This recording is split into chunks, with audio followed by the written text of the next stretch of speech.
I'm going to tell you what. Or even outside. I mean, a lot of Europeans tuned in, and I want to take this opportunity for anyone that's co-streaming on Twitch as well. A lot of various co-streamers out there, from like partners getting together to international groups as well. So big shout out to them. But I don't know if you caught any yesterday, but a lot of folks getting on the co-streaming. It's worth saying too, you mentioned that Bethesda's at 9 p.m. That's late for a lot of people. But to reaffirm what you said earlier, our coverage doesn't stop there because the pre-show is right after that. So if you are co-streaming, I highly recommend that you co-stream the pre-show as well. So just don't plan on sleeping. Would you? At all. I'm not planning on sleeping. I got to be at the pre-show. Does anyone want to? Do you want to, like? Cause I'm sure a lot of people may have watched the pre-show last year. Maybe. Oh, there was a lot. There was a lot. But maybe people don't know what the pre-show is, and you know. Do you want to know what it is? Okay. I'll give the overview, right? Okay. So the pre-show is our way of paying homage to those of us that are so excited about E3 that we just can't sleep and we have to stay up all night.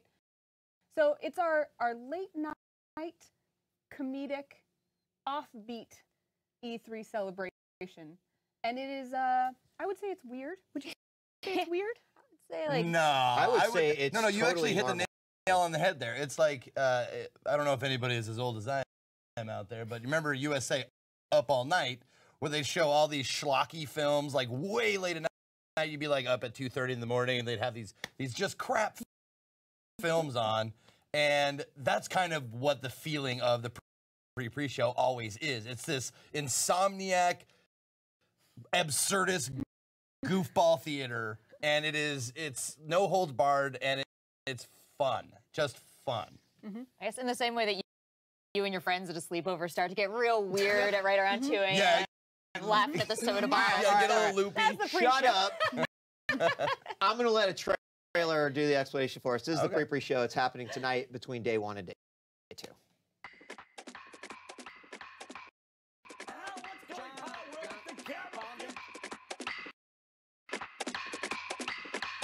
Thank you guys for those calls. That was great stuff.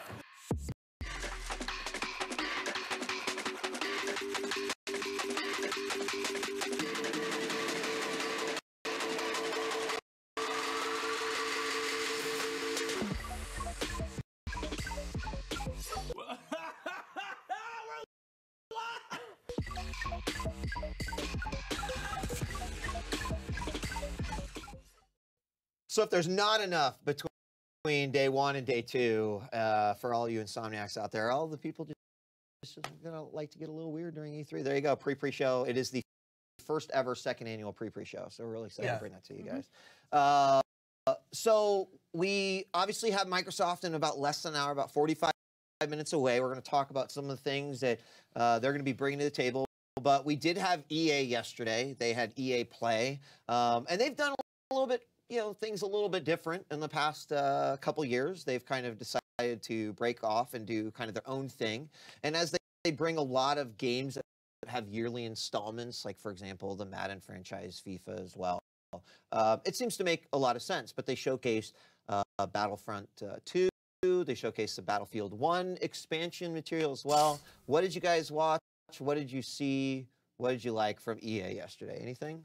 I mean, obviously, the Star Wars announcements were the most important for me. And I was really excited because the way that the new expanded universe, if you will, is starting to kind of take shape and be all across media, not only the movies, not only the shows, not only the comics and novels, but also the games. It, as a longtime fan of Star Wars, it was like they had to really step it up in order to impress me when they re-upped the extended universe. And I felt like I had a moment during that press conference watching these new characters be introduced and new characters that are now old characters like Finn being like, I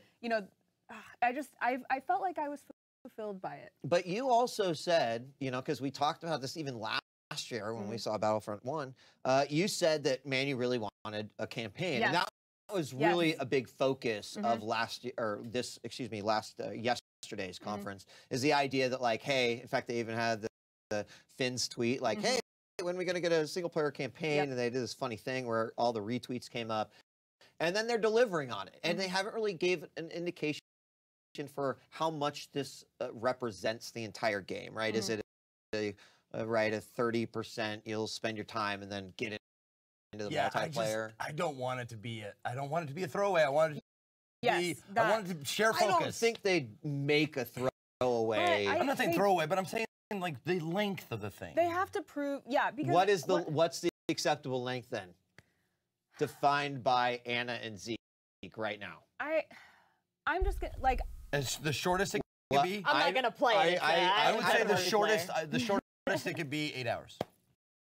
I could go with that. I feel like I could, but it has to be fulfilling. Like what I want to play is a Star Wars adventure game. I want to be the Star Wars character. I want to experience and make choices in the Star Wars universe. The multiplayer is awesome. Playing as a character that's battling is awesome. But what I love about Star Wars is the characters and the feelings. Sure, you know? I know what you want. I mean, you want KOTOR 3. And this new character, this new protagonist looks amazing. Yeah. She looks really cool, and she's an Imperial character. She's an Imperial pilot. And there's a lot of chance for like making decisions between the dark and the light. There's a lot of what kind of leader is she, or is she one of the many? Because the Empire makes you like. It's obvious though that they're trying to bring you in and also enhance then the multiplayer experience at the same time, because a lot of the feedback was everything that they've changed from the multiplayer is exactly what they need to, like individual gun progression, new classes added. Obviously they added all sorts of new scenarios. They got the one on Naboo where like one side is just all the droids that I thought was really awesome as well. I think you're going to get what you want. And then I also believe they're trying to bring you into the multiplayer. But that's what I'm saying is like this is their chance to bring me in, right? Like you were saying, Zeke, if I play this campaign and it's like, I'm kind of just running around and I can see that this game is meant for multiplayer and they're just kind of like taking the multiplayer and throwing it around in a line, I won't stay, All right. But you would stay in the multiplayer if they told you enough story to keep you there? If I got to the end of the campaign and was like, no more, then I would stay in the multiplayer. You know what I mean? Well, we probably expect to see a little bit more of that throughout the show as well. There are folks over at EA Play that have been playing it. They showed a bunch of sort of exhibition footage yesterday. Zeke, what about you? Anything from EA that really stood out? And I knew you were going to come to me. Yeah. I was in the air. That's not an excuse. No, not an excuse. I was on a plane. It's not an excuse. You could have watched it the moment that you got off the plane. You're very right. But I know you're excited for the new map. No, but from word of mouth, it's the new I can't remember the brothers. A Way Out. Yes. Yeah. I always look for the indie titles. Like I have never been much for competitive games because I'm not super great at them. Right. So like sports games, shooter games don't really appeal to me. But anything independent with a deep story, a weird story, anything like that, and that I think that brother or is it going to be A Way Out? A Way Out is going to fit that niche for me. Even though it appears they are not brothers, the two characters, they have very I think brother-like qualities. So who would you play with? Who would be your chosen brother? For Right, this because you know you can't play this game solo. You can't play solo. Well, it might be a good title for Men's Day with my boy Man versus Game. Oh, that'd be beautiful. Invite him on over, sit side by side, and do that. Man, maybe that's take really a field too bad trip with him. Man just tweeted out who he was going to play with, and it wasn't you. That was like a prom proposal. I'm gonna. That was like a game proposal. Yeah, it was. Yeah. Put him on the spot. And it's funny because we say indie, and right, EA positions this as an EA original. They announced that last year. We're sort of like, hey, this is our venture into the world of finding these new creators that just need some support and helping them out. But God, does it not look like an indie title? It looks like a really solid AAA experience, which that's what a lot of indie games are these days. Yeah, no, perusing the indie titles, man, they have made leaps and bounds from what they used to be in the past. Like within 4 years, it's been night and day. Like indies can do so much. They can. They can. Yeah. Did anyone see the new, FIFA last year introduced sort of the story mode to go along with the game? Yeah. And they've now brought this to Madden. Yeah. I was so surprised because never in my wildest dreams would I think Marcus Graham would come up to me and be like, you know what? I'm interested in Madden. Because, like... It's weird. What made you interested? Like, Dude, what did you see that you liked? Like, I mean, I played Madden back in the day a lot, right? That was what you did in high school and college on the SNES and the Genesis, right? As you played Madden. Sure, Marcus, yeah. Right? Me Like too everyone. in college. Everyone, right? Was it? So anyway, We would go down to the corner store for a pop and a sundae. You mean see the soda jerk and get him to pour us one? Sure thing, sweetheart. Welcome to my nightmare. So yeah, I've never, like Madden's come out. Every year they come, they look great. They'll make improvements. I don't know. You put a story into it, and suddenly I'm like, yeah, I want to go through that struggle of being a football player. And I don't know. There's just something about But how real does this story get? Like, are we going to talk about like head trauma and stuff? Like that would be the compelling part of being I have no idea. Right? But yes, it looked like it was filled with drama that I Football hear wise about. and... Yeah, like the football drama I hear about. Yeah. If I Which can is not a lot, but you do still. If I can play I as can't explain it. I don't know. a coach or a player of the Seahawks only, then I won't want to play that. Oh yeah. But I thought, I mean, wouldn't you want to take control of a good team if you have any choice? Like you have Good choice point. of the entire That's NFL. a great point, Zeke. Thanks a lot for bringing that up. Like, why would the Seahawks be their first Who's choice? your team? What's that? Who's your team? Montana I'm not telling you. Mountaineers. I'm not telling you. No, it's. You want to step up to my Seahawks right now? It's the Buffalo Bills. Okay, well there we go. I don't know what they're talking about, Hey, Rachel, Marcus, at this point.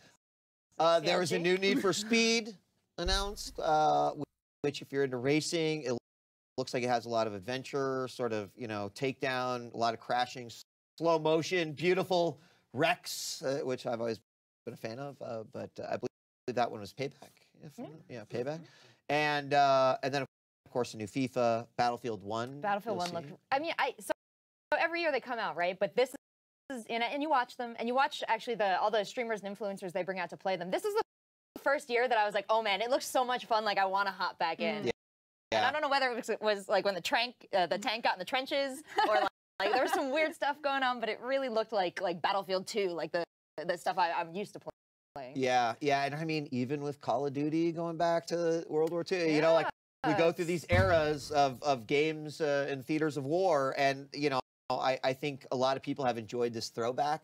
They've done a lot of really interesting things with the weapons and like some of the storylines that went, both real and fictitious. And this, new expansion that not only brings a bunch of maps, but then also, a whole sort of new story along with it. And the environments, man. I love the environments in Battlefield. They're pretty amazing. Such a fun job. From destructive to just the scale of them. We did see that exhibition match yesterday. They played quite a bit yesterday during their EA Play stream. But it was I like good. that. I like when it's gameplay heavy. When they're showing us what the it action was looks like. raw action. A couple, and I would love to hear from anyone on Twitter if this is the case. E3 on Twitch, hit us up. But like, there were a lot of people that were actually talking about a lack of Skate 4 was really unnerving to them. Like they were just kind of expecting Skate 4. Are you guys Skate fans? Was there buzz around it? Was there buzz about it? I think it's gotten to that point where people are like, we don't really have a Tony Hawk game. Skateboarding, we haven't really seen it in this new generation. I think there's a fan base out there that just loves that type of game. Well, and Skate 3 was huge. It was kind of big, and they were doing a lot of stuff around the release of Skate 3 with the clips and the like share your tricks and all the amazing things you're doing. It just seems like it would be a good time for something like that, but alas, we did have Squad Up last year with Lil Wayne, So I bad. mean, maybe the market is, you know, It's coming like stuffed full on circle mobile now. there. Mobile took over. Full circle now. Yeah, EA was yesterday. Any final thoughts on EA before we? Well, you guys were talking, since I didn't have the opportunity to catch it, talking about the Madden story mode. That is something that immediately piqued my interest. See, Like, I'm not the only one. I'm not crazy. going like having a football RPG. Yeah, cool. And so what I don't understand, because I never played the FIFA one, and maybe I'd look into this, is that it might just be driven cutscenes and I'm not doing anything. Maybe I'm making a decision here and there, but I feel like the story is kind of enough to be like, oh, I really care about this number 9 that I'm controlling out on the field, and I want him to succeed. And They've done a lot with letting you kind of feel like you are the characters and make decisions for the team that are beyond just like what play you're gonna do. That's been happening for a long time. So I think that they've been experimenting with a lot of this to the point where I doubt it's gonna be that linear. I would assume it's gonna be kind of like now there's more narrative embellishment around it's the like choices a they make. player for Yeah. sure. Well, yeah, they've Like, done the there's- manager Yeah, perspective. yeah. Like there's Right. like football manager things like Right. that, but this is like the player perspective, which I have to think is going to be totally, you know, a lot more drama, a lot more struggle, Right, and yeah. a lot less of the. Right. Like I want a bunch of people to want to, you know, scout me, and then Right. I get to choose where I go. You know, I don't know. That'd be really I good. don't know. Manage my we'll see if social I get media. that. I want to go even further than that. Like, the running back has invited you to go to the club tonight, but you have practice in the morning. What are you doing? Like a wheel of choices? It's like, I'll go Like for a the Persona persona Yeah. thing. like walk Then in like suddenly a the player, Madden you know, team like, has to like program a whole club Make it sequence rain. in, and it's Yes. like, okay, well, we get to work on That's different great. things. No one brought up, but that's okay because this was supposed to be a transition to Microsoft. Is that there was a surprise at EA outside of A Way Out, and that was of course Anthem from EA BioWare, where they name dropped Scorpio and talked specifically about the new console and said you will learn more and see more footage at the Microsoft press conference, which happens to be in about 30 minutes or so. Now, what they showed was, you know, kind of like what you'd expect out of a teaser. We'll probably, you know, see it here. It was, you know, I don't even know how it looks science fiction. Yeah, it's like based. like we did the whole like desolation theme, and now it's sort of like this rebuilding theme. We saw it a little bit with Horizon Zero Dawn, and that's kind of like the same feel I got Right. from this one. This hopeful machinery future building. Right. That's exactly the first thing that I thought of when even that opening shot with kind of the huge structure in the background. Horizon Zero Dawn has hands down been one of my best top games of the year, and so when I see that kind of environment, I'm really attracted to it. Like you said, that kind of like the nature is reclaiming technology almost. I like that. Yeah, aesthetic. yeah. I mean, Horizon, I think, is still in the sort of game of the year bucket for a lot of people. You know, not knowing much about the characters in this world, definitely want to see more.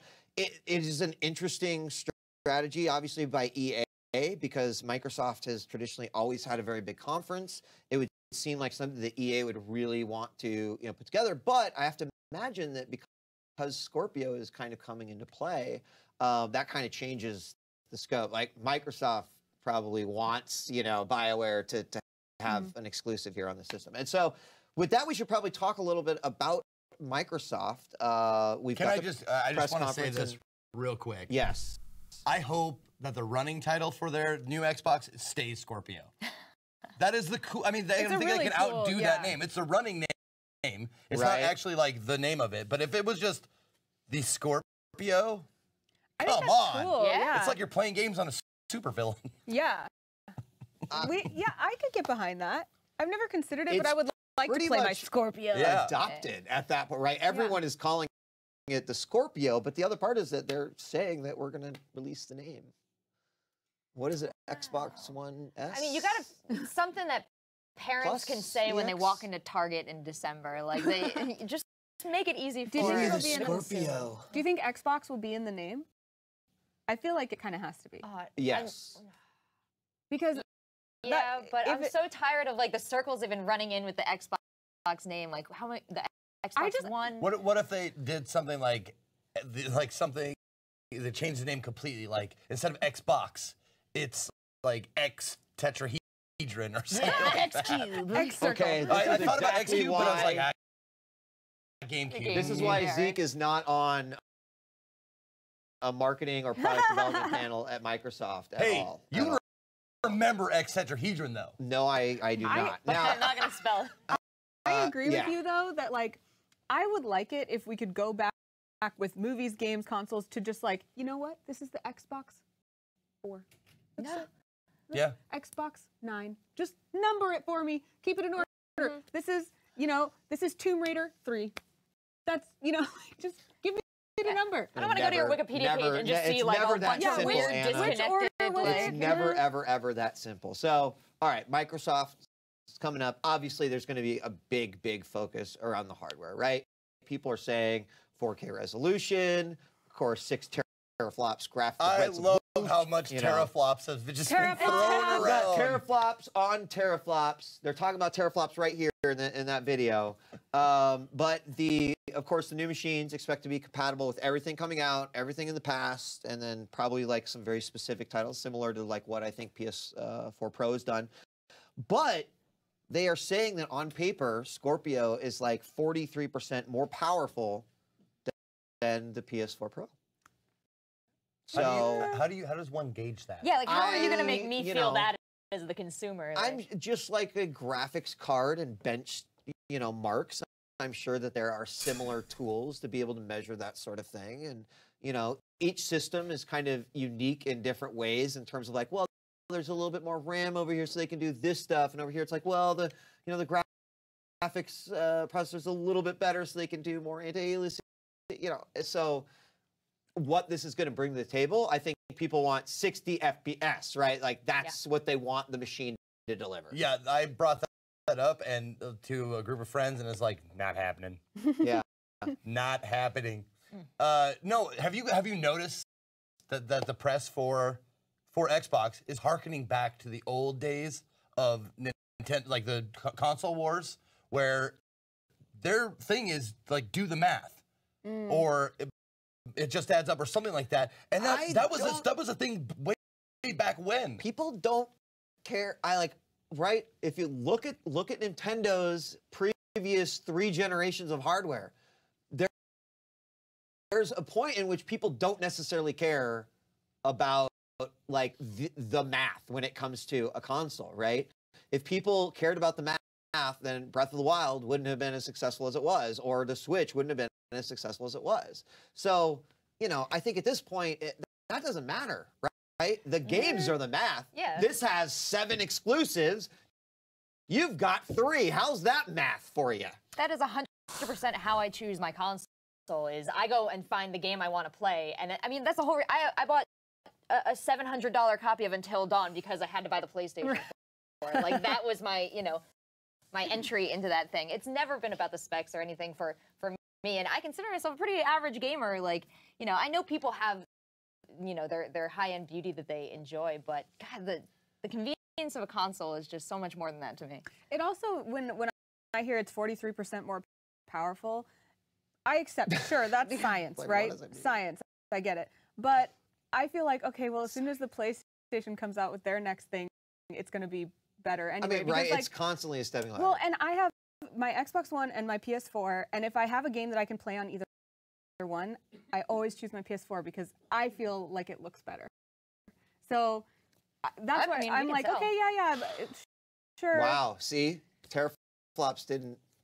Well, flip-flop but it might be Anna. better, but then like I think PlayStation's going to be even better if the next thing. Well, So, I think their selling point should be most like people that I've talked to who are console people, console gamers, cite one of the reasons to be a console gamer is the price. Consoles are cheaper than buying a PC. Right. Mm-hmm. Right. And if you can't afford a PC, everyone can or more people can afford a console. So that'll be a huge thing, So- is the price Yeah, point. totally. I That's have true a too. totally That's different perspective on this, and like I mean, I really respect and appreciate the Xbox One as a console, but what's been amazing is my ability to play a lot of the Xbox first-party games on PC Mhm. because Oh, I yeah, have a that's really I cool. choose to play it there, right? And like, thank you, Microsoft, for giving, you know, like Titanfall 2 on PC. Amazing. Loved it. If I couldn't have played on my PC, I probably would have played on my Xbox One. So like, they are sort of inadvertently, by making it available on PC, sort of pushing me out of like owning one of their consoles, which is okay because, right, I've got Windows 10. I'm supporting Microsoft in kind of a different way. And as a fan of wanting to be able to play all the games, like, that's great because it sort of sets me up. I've got my console, I've got my PC because I get all my Microsoft titles there. I'm hoping that during the press conference, that is a part of it, right? Like, I'm scared with Scorpio coming out, only Scorpio, only Scorpio, only Scorpio. I still want to see and Windows 10 next to it. I totally agree. Well, is there a feature that they could include in this console that wouldn't be too gimmicky, that would make you choose it over PC for games? Like, you know, they showed us the HoloLens a little while back, and I was like, that would take me away from my computer if I could do, you know, different cool three-dimensional stuff. But like, what can a console do that my PC can't these days? That's why I bought the PSVR, because it was half the price of a Vive or of a Vive, yeah. And that's the whole reason why I had a PS Pro, is because I wanted the PSVR and stuff like that. And they came out with great titles for the PSVR, and maybe they're not as good as graphic, but they play well. They're really, really fun. And like, one of the funnest games didn't have great graphics, and that was Job Simulator. Yeah, right, that was right. awesome. But the PSVR is way more affordable than any other VR headset, and that's what a console has to do: provide something that's cheaper and universally Which I think they're going to do, right? But yeah, I will say there is a feature that Xbox could have that would bring me back, and I miss the Kinect. I'm one of the very few people that, like, if they made a get too out creepy. of I know. gone. And everybody It's goes, I'm gonna say it. It's gone. I'm saying It's it. gone. I don't know where we got her, to be honest. Kinect is one of my favorite. Yeah. I love the Kinect. Yep. And if they could come out with a new Kinect. wait, what was your favorite part? When it took a picture of you at the end of the Just Dance games, you were like, for like a second, like, dude, that got me moving. It was fun. it scared my cats. I understand that. I understand that I have an unpopular opinion. It's fine. But you asked the question. It's true. What could Sorry, I did Xbox ask. bring that would be a feature that would bring me back to that console?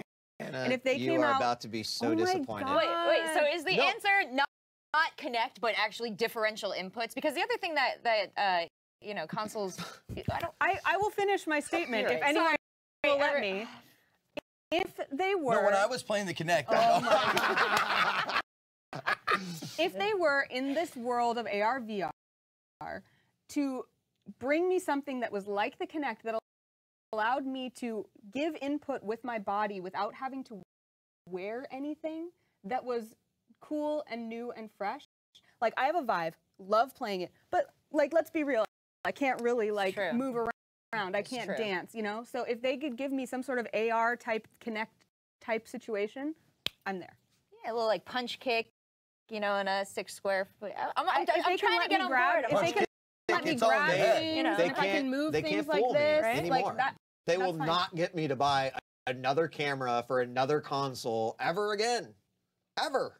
Ever. Ever.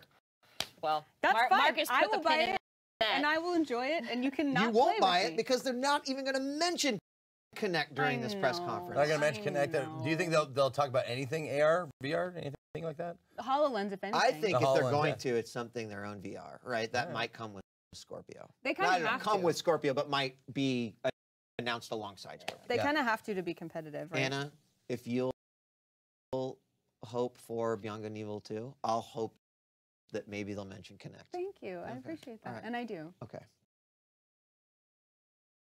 Great, thanks. All right, so before we talk about some of the games, we've got a poll for the chat too. We want to interact with you out there. So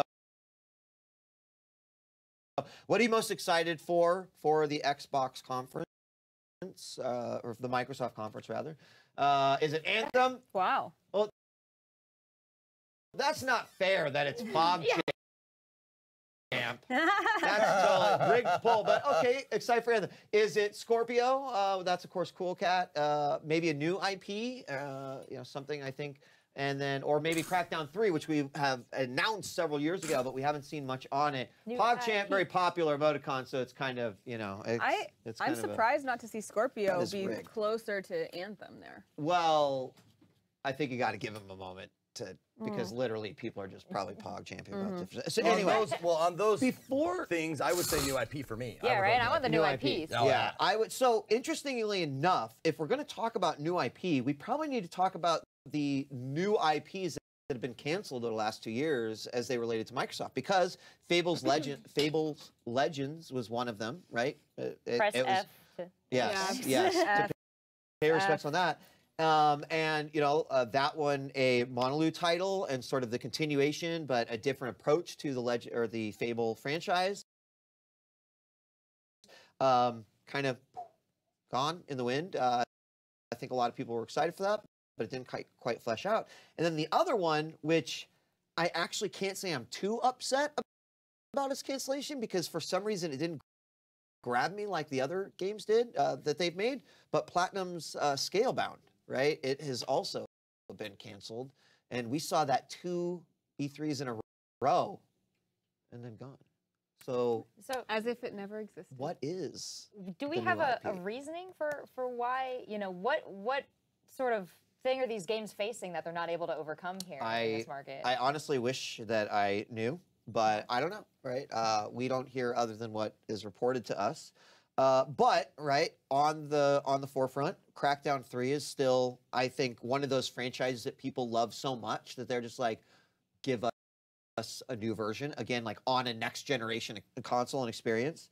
Sea of Thieves, I think a lot of That people. looks cool. That looks so want much more. fun. Yeah. Yeah, not to make a pun, but I think that's going to be their flagship. I really do. I think it's going to be their giant multiplayer exclusive flagship. Let's talk. I mean, because State of Decay, a lot of people are saying that, like, right, it had a lot of popularity behind that game, the first one, and that with a lot of improvements to the game, it could see even more popularity.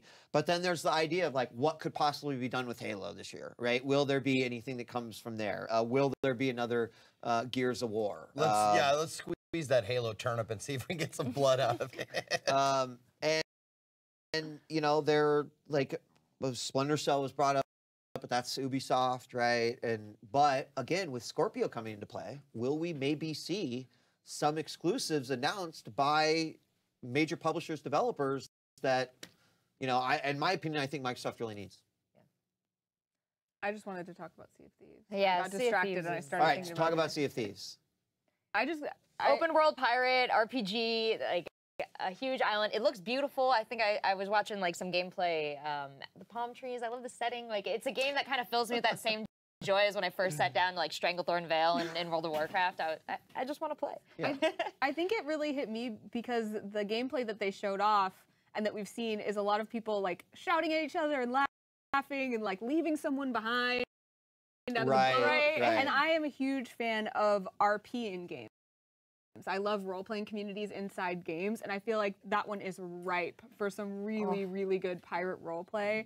And that's what I want to do in there. I want to just like come up with a crazy pirate voice and be this cool, badass pirate captain and have funny capers. That's what I want On to do. Sundays, we'll Funny storm the capers, high Yeah, you seas. exactly. scallywag. Yes, that's what I want to do. I mean, Annie, you're so right, though, especially with the release of, like, Star Trek Bridge Crew, to see, Yes. you know, like, this might not necessarily be a full virtual reality experience, but you're starting to see that more, right? We've been playing with friends forever, but then creating your own worlds, building new things, like, conquering things together, We've been playing alongside our friends forever.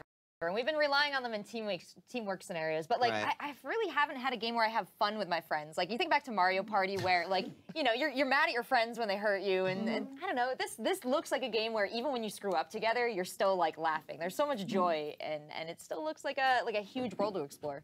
And I love a game that gives me a sandbox that I see potential in to make my own stories. Like, a sandbox for sandbox sake is not very exciting to me. But when it looks like, I'm like, okay, like if Rachel was on my crew, and then we got a couple other people on our crew, and then we had this persona, like our crew did this and that, I feel like it instantly inspires me to be creative, and I like games that inspire me to be creative within them. So What I like in games of this nature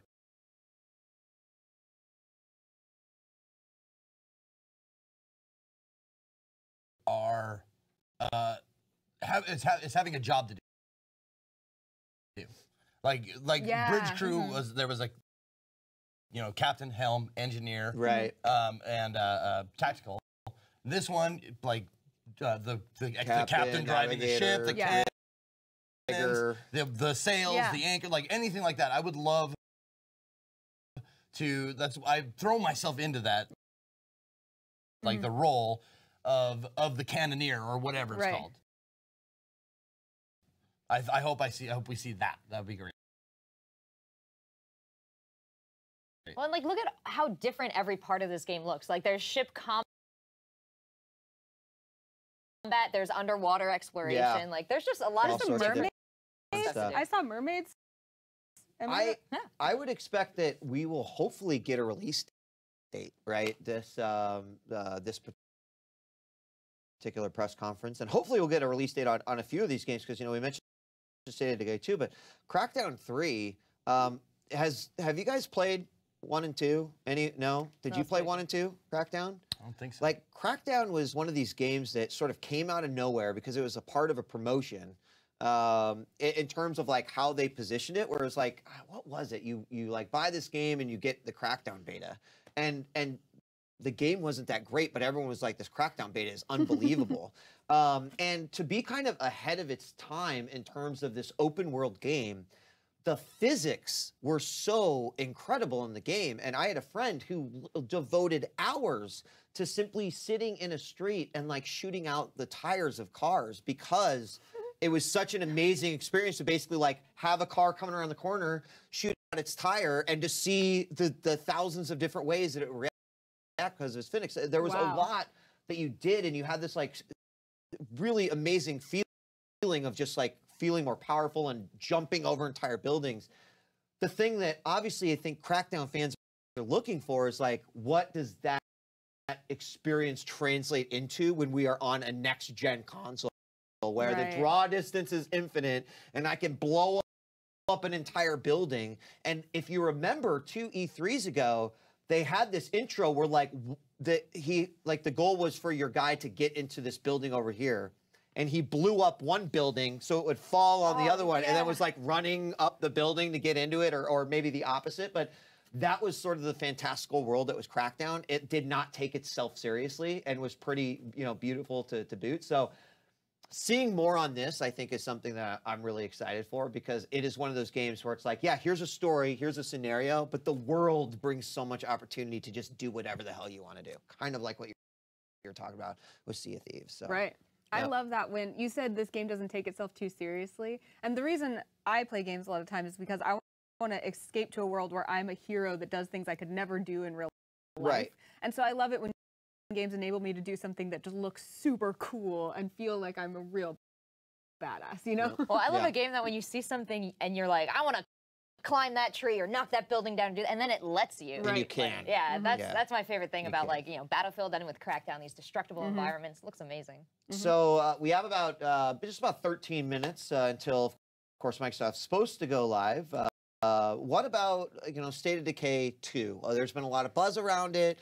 If you guys recall, it came out right around the time when sort of the, you know, the zombie game phenomenon was just sort of taking over. Everywhere. But it had like a really solid following, and enough so that, again, now with a new generation of hardware out there, it's like, oh, what if we had this idea and, you know, took it even further? So I think for that reason, a lot of people hoping State of Decay 2 like really brings what they want. Anyone play the first game? Or Zeke, did you play this one? I did not. No, but that's the thing. I played a lot of zombie games. I want to see what separates this from something like another zombie game, because there you go. we've got a couple of things like Have you ever this driven year. a car and just like, you know, Just opening the car door smack and the zombie as you go by? There you go. They know their audience. I would say that's. I mean, show a cool zombie kill in your trailer. That's a part one of check State of on the Decay, if I, you know, or at least like what this one looks like is like, you know, again, adding a co-op experience, adding experience where it's like we work together for these objectives. You know, think a little like a little survival-esque in a way, but also almost a little like maybe the new one Left 4 Dead-ish. I don't know. It looks really cool. Yeah. I think I'm in Zeke's boat though, where during the zombie craze, I got really burnt out on zombies, and so when I see a new zombie game, it has to show me, like you said, something that piques my interest. That's not just whacking a whole bunch of zombies. So these cool creatures, cool environments, new ways to use physics, that kind of stuff is where I would look on a game like this. Nobody survives alone. And there you go. Multiplayer tie-in, which is really important. The buddy system. Right. Yeah, speaking Super of important. multiplayer zombie games, where's Left 4 Dead? Where's the next installment of Left 4 Dead? I don't. It's right there. It looks like. Yeah, no, Yeah, exactly, I mean, right? In a way, Is right? this it? Maybe a Is little this bit what we're gonna get? slower. Well, I think that's a little bit like slower, more tactical. I do have to teamwork type. appreciate the joy and the camaraderie again in this game, because there's been so many horror games that have come out lately that are so sneaky and scary, and they get your heart rate up, and I cannot play them.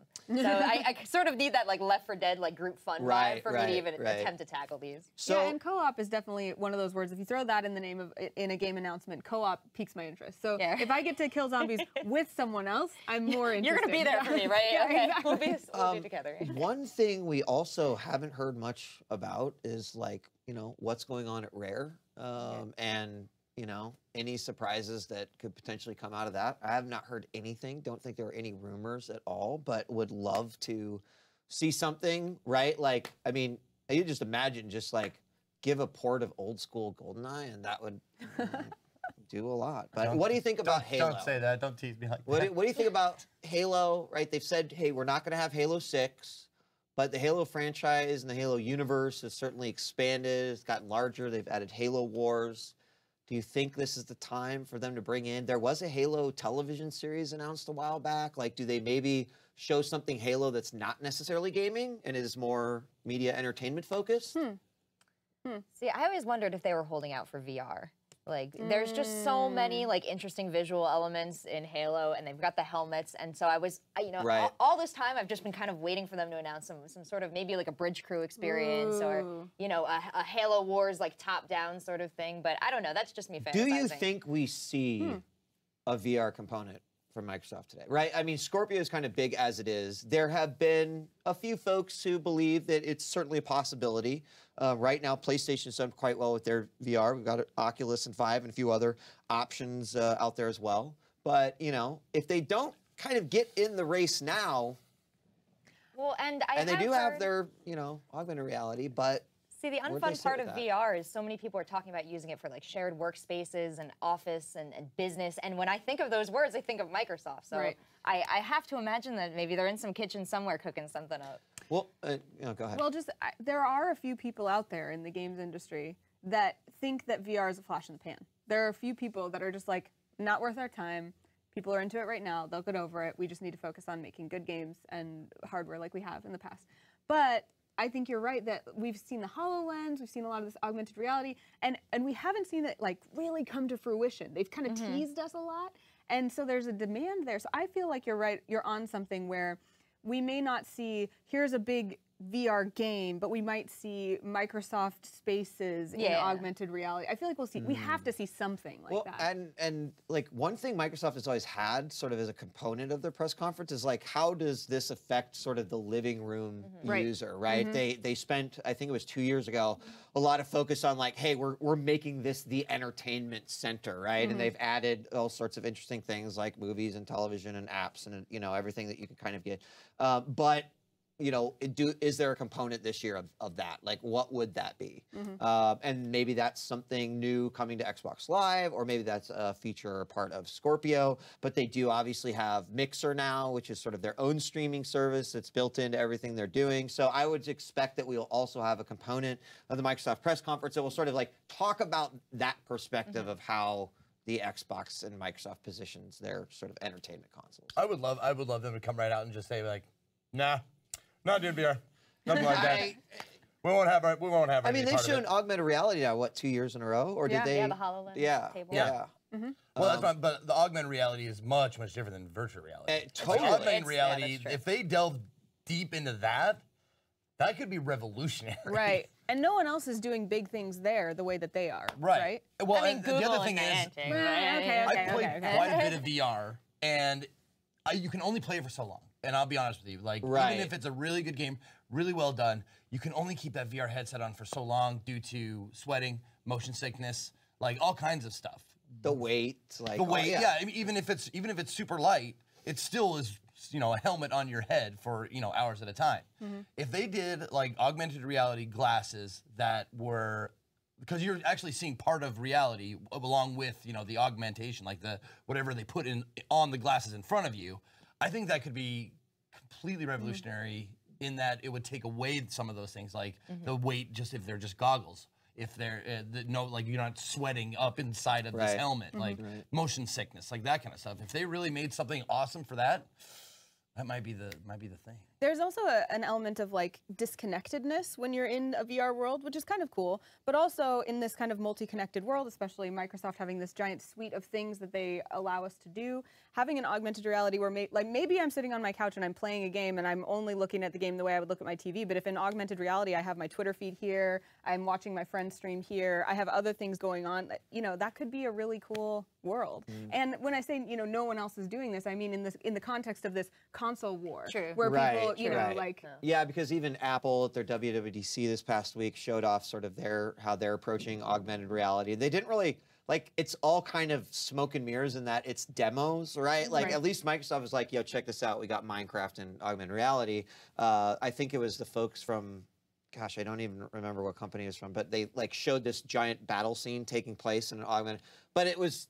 Right, it was just that. It just happened, and that was it. That no one was interacting, so it's really interesting to see that people are going that way. But the practical applications, I think, that's where everyone's a little stuck on. Is how do we do this? I mean, outside of Minecraft, which has looked like a great application for it, I'm not sure what that is, and maybe we'll find out more. So we are hopefully just a few minutes away from the Microsoft press conference. They don't have a countdown, so we go to them when they actually go live. Don't forget, we've also got the pre-show after everything, and then Bethesda tonight is going to be a little bit later than normal, and there's a lot of really interesting rumors that appear to be coming out of the Bethesda camp. We won't talk about those yet, but they are getting people really excited, and if these leaks are true, there's a lot to eventually talk about for that. But then we'll have a bunch of other stuff throughout the day. Are you getting excited over there? Are you just ready, Zeke? I'm ready. I'm with the chat, man. I'm just waiting for that press conference to start Zeke so is I can see what's what's up. Really quick, why don't we look at our rigged Microsoft poll? Even though PogChamp totally. Okay, actually, why don't we do this? What conference are you most excited for? There we go. There we go. Are you most excited for Microsoft? Are you most excited for Bethesda, Ubisoft, Sony? I know there's a couple others, but those are the big pressers that are taking place in the next few days. I mean, those two, the first two are the ones that are coming up soonest, so I think that'll probably weigh the excitement. But last year, Sony's conference last year was mind-blowing. Mind-blowing. It was beautiful. Well, Sony went the whole okay, we're Sony. Game. Exclusive, game, and that's one of the reasons why. Orchestra and staging and light show and light up. Come on, anyone can have. We've got an orchestra no one has done that before. Everyone has these cool stages and stuff, but they made it an art presentation. Kojima walking out on the lighting. Okay, that part was pretty badass. They made it an actual performance art piece for a press conference. What do we? It looks like Bethesda, Sony. Ubisoft. Sony's creeping ahead there. Ubisoft would have way more if they didn't make that Beyond Good and Evil 2 announcement. It's people really excited about Bethesda. You were kind of jumping already in your seat. I mean, I'm ready to see. When the thing that gets me excited about games is playing them with other people, and so I'm sort of a follower in that. I'm excited for the games that my friends are excited for, just so I know I can hop on that cart with them and be like, "What are we playing, guys?" Totally. Well, didn't Bethesda last year? Were like Fallout 4, and you can play it on this date, and it was just no. That was 2 years ago. 2 years ago. Okay, yes. But that's what I'm saying. Not Morrowind. Sorry, that's my favorite Elder Scrolls. I apologize, but Elder Scrolls new game, and you can play it on November 18th or whatever, and they just That's a great way to go. And they've obviously people are still waiting to hear more on Fallout VR. There's a potential Doom VR, but we're going to go over all of Bethesda, some of the really juicy rumors that also exist with that. But we don't want to get ahead of ourselves. We've also got Microsoft. Quick reminder as well. During E3, we did this last year as well. We've got the E3 digital ticket. and lets you get awesome games, support charity, the ESA Foundation. You get Twitch crates if you purchase. That's something new to Twitch, and you can unlock various things on the site, from emoticons to games and bits and all sorts of other things. Partners and affiliates get a rev split. So if you're co-streaming and use the hashtag E3DT in your title, then suddenly people can buy the digital ticket through you, and partners and affiliates get a rev split of that. So use that E3DT in your stream to participate. So yeah, other than that, we've got the pre-show later on tonight. Tomorrow, we have got Ubisoft. We've got the PC Gamer Show, which is now on its 3rd year, along with, I think, a shorter Intel press conference as well that's happening. Not even sure what they're going to be announcing there. And, of course, Sony to wrap it up, and lots of surprises in between. And then, directly following that, then the expo actually starts. Yeah.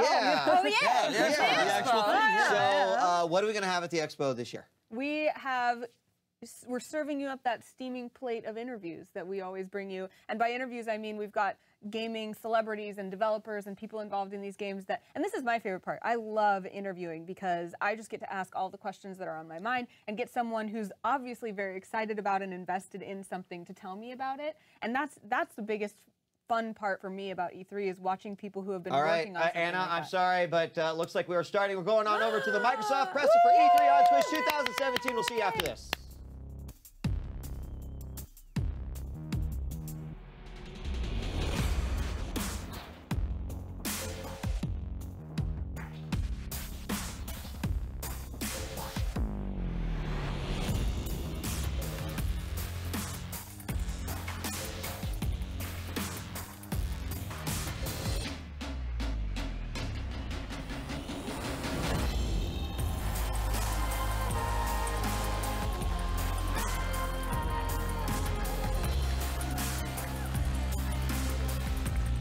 This is the 2017 Xbox E3 briefing.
Ladies and gentlemen, the head of Xbox, Phil Spencer.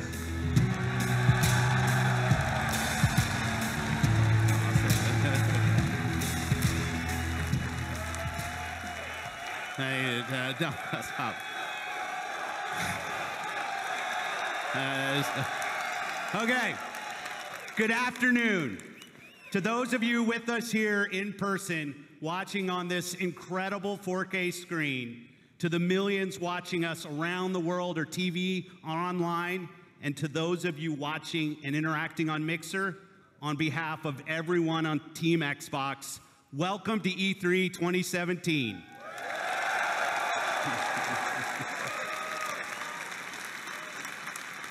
When the renegade group of gamers, creators, and engineers came together to form the original Xbox team and deliver the first Xbox console, we were driven by three principles: empower developers, delight gamers, and deliver true hardware and technical innovation.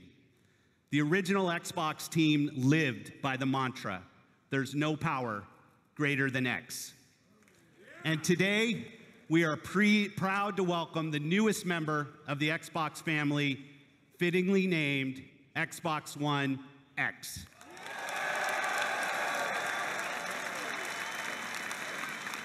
Xbox One X, the most powerful console ever made, sets a new quality standard for gamers and game creators. Starting on November 7th, Xbox One X joins the Xbox One and the Xbox One S when it launches worldwide.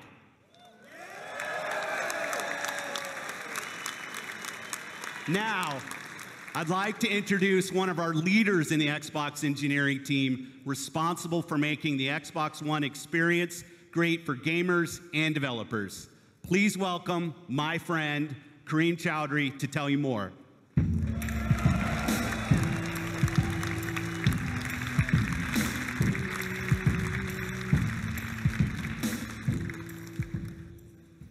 Thanks, Phil.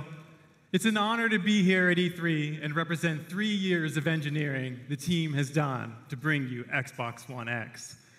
From the beginning, our focus on game creators and you, the gamer, gave us 3 big goals we needed to hit: power, compatibility, and craftsmanship. Let's talk power, which starts with the specs. 6 teraflop GPU clocked at 1.172 gigahertz.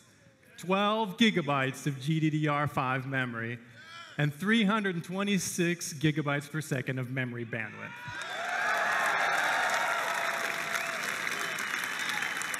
These are impressive numbers that are more powerful than any other console on every dimension, because that's what it takes to give game creators the power they need so you can experience true 4K resolution, 4K textures, and 4K assets in your living room.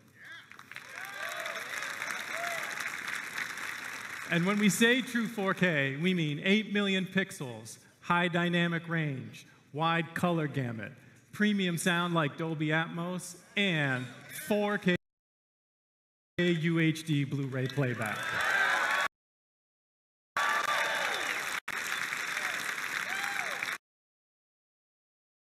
Next, compatibility. We knew compatibility was critically important for Xbox One X, and your reaction to 360 backward compatibility has energized the team even more. So right from the start, all of your Xbox One accessories and games will work with Xbox One X. But for the team and me, that wasn't good enough. We wanted more. The game library you have today will look and play even better on Xbox One X with enhanced visual fidelity, anisotropic filtering, and faster load times. Even if you haven't made the jump to a 4K TV yet, we designed this product for you as well. Since Xbox One X enables a technique called super sampling, the new 4K games you see on stage today will look better on your 1080p TV than anything you've seen before. And finally, craftsmanship. We meticulously paid attention to every detail of design as we crafted our most technically advanced console ever. It starts with the Scorpio engine. We use 16 nanometer technology to build a 360 square millimeter chip with 7 billion transistors and a 384-bit wide memory bus. This is the fastest, most advanced processor to ever power a console. Our premium design means that every millimeter and every component within the console has been architected for maximum power and efficiency. Our aspirations were so high, an industry standard approach just wasn't good enough. The Scorpio engine is so intense, that for the first time ever on a console, we're using a liquid-cooled vapor chamber normally reserved for servers and high-end PC cards. An engineer on the Xbox hardware team invented a new power management system so innovative, we named it after him. The Hovis method uniquely optimizes every single Xbox One X at the system and component level to deliver consistent performance efficiently and elegantly. Now, it's easy to think all this technology and capability will mean a bigger console. But again, we wanted more. Not only have we built the most powerful console ever, Xbox One X is the smallest Xbox ever.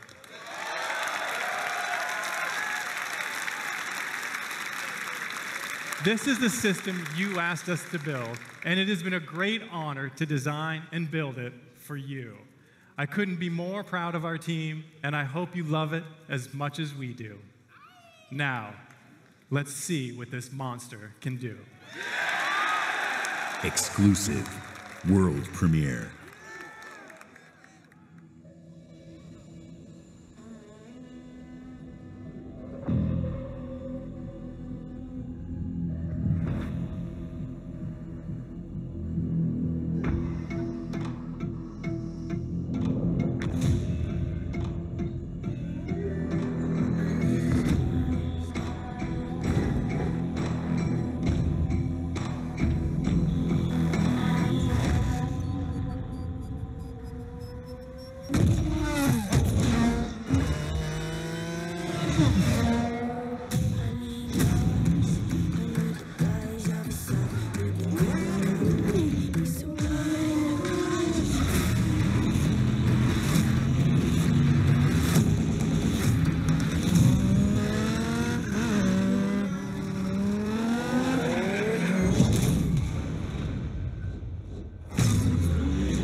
Please welcome, from the Forza Racing franchise, Dan Greenewald.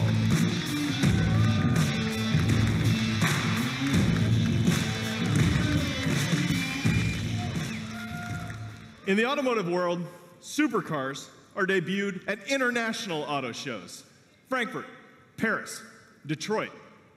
But through your passion for racing on Xbox and PC, Forza has become the premier partner to the automotive industry.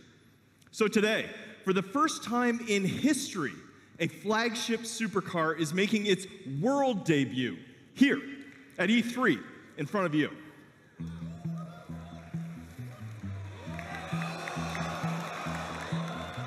This year, we announced a 6-year partnership with Porsche to bring you amazing experiences, both in-game and in person. Porsche shares our vision for the future of racing and esports. And this car has never been seen outside of the guarded walls of Porsche. That honor belongs to you, exclusively. Ladies and gentlemen, may I present the 2018 Porsche 911 GT2 RS.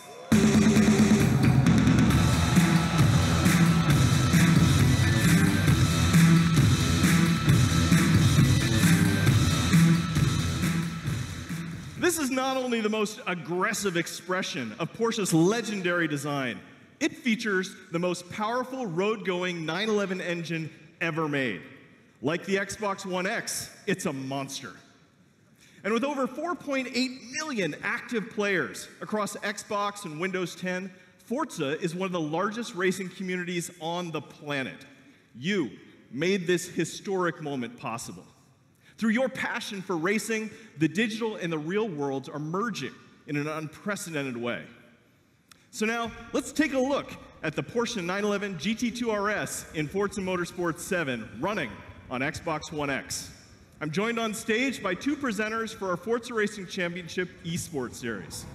I'm Shannon McIntosh, professional race car driver and Porsche driving coach. I'll be pushing the GT2 RS to its limits on the sun-baked streets of Dubai. And I'm Verena May, professional racer and stunt driver. I will be fighting to survive dynamic weather in the Nürburgring in this Nissan GTR race car. We start with Shannon in her customized driver on Dubai. Using the power of Xbox One X, Forza Motorsport 7 runs at a native 4K and a rock-solid 60 frames per second.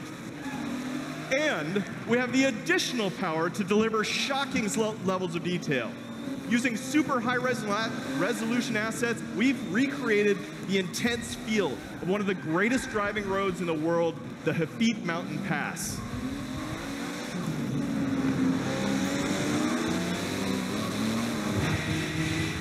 But in Forza Motorsport 7, we've reimagined the entire racing experience on all devices. Racing is more immersive and dynamic. Ominous skies roll in as car parts rattle and vibrate. We've made racing more epic and grand. Race through living environments featuring spectacular vistas and massive scale. You can see we've made racing more dynamic and surprising. Dynamic puddles grow as the storm unleashes its fury. It's more thrilling and competitive. Feel the intense heat grease up your tires as you battle your rivals. And it's more beautiful and alive. Dark skies open up and change as the sun emerges from the clouds for a breathtaking finish.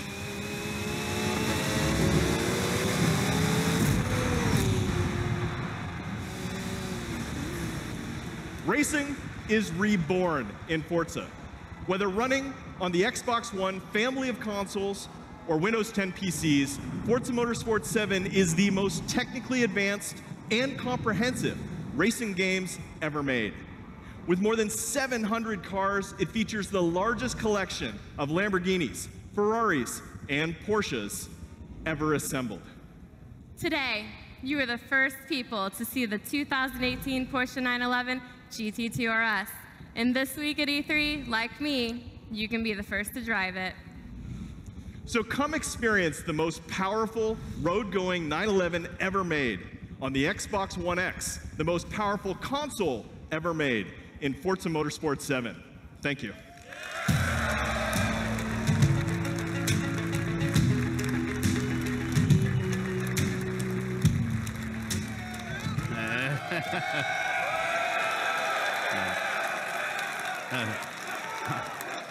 I'm going to play a ton of Forza Motorsport 7 when it ships on October 3rd. And when Xbox One X launches, we will all get to experience Forza Motorsport 7 in true 4K at 60 frames per second. Today, we're going to showcase the world's greatest creators with a lineup of different types of games for every type of gamer.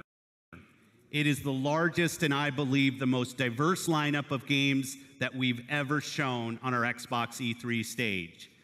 Games from creators large and small, games that inspire and challenge us, games that transport us to new worlds and offer us new perspectives, and games that push the boundary of our art form.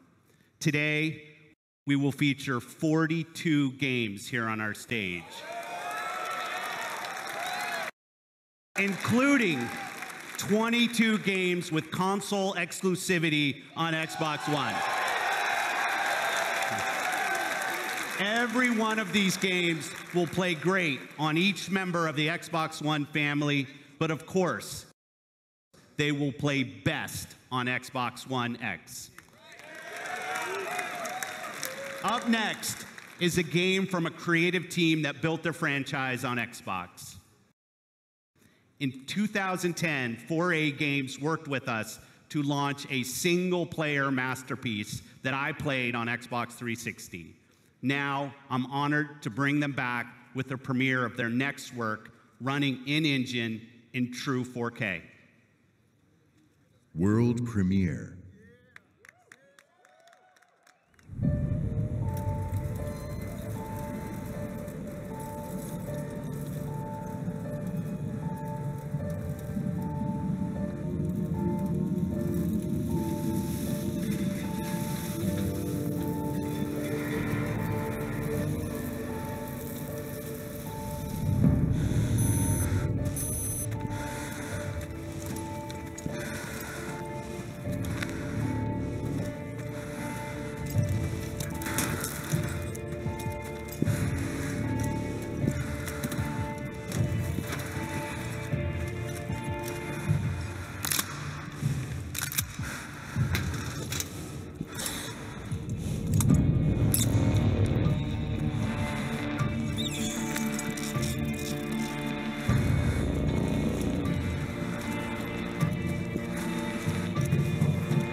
World premiere.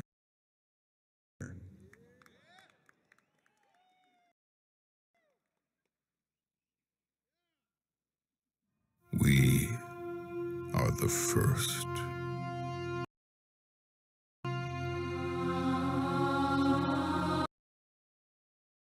The first to see the gods.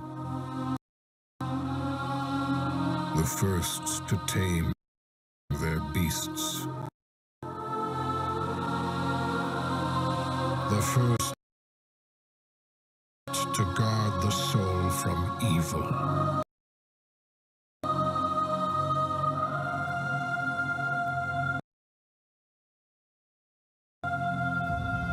We conquered this land and built an empire.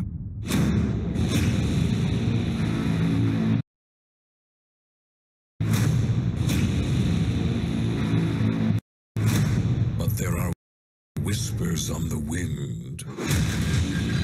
A brotherhood born in the shadows.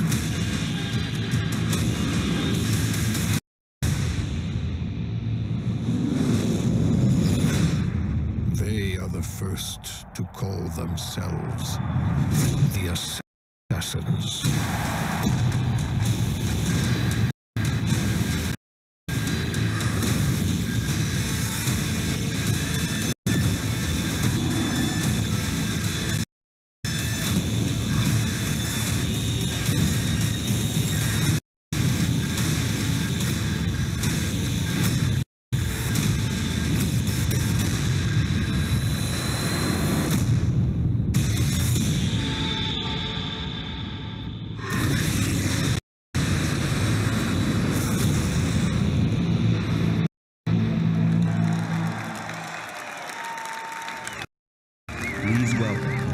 Ubisoft, creative director Jean Gadon.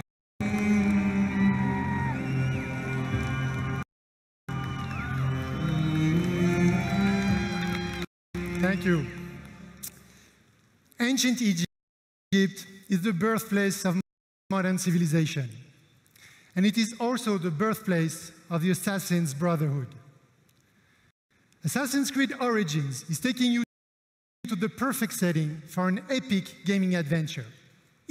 Egypt, 3,000 years of history and mystery at the tip of your fingers. Assassin's Creed Origins is also the story of one man, Bayek. Bayek is the last Magi, the protector of his community, an Egyptian sheriff, if you like. And his struggle against the dark forces that corrupt ancient Egypt will lead to the foundation of the Assassin's Brotherhood. But recreating ancient Egypt, going back so far in time, pushed us to rethink and expand our gameplay mechanics. We added many RPG elements to a huge systemic world, more detailed and alive than ever before.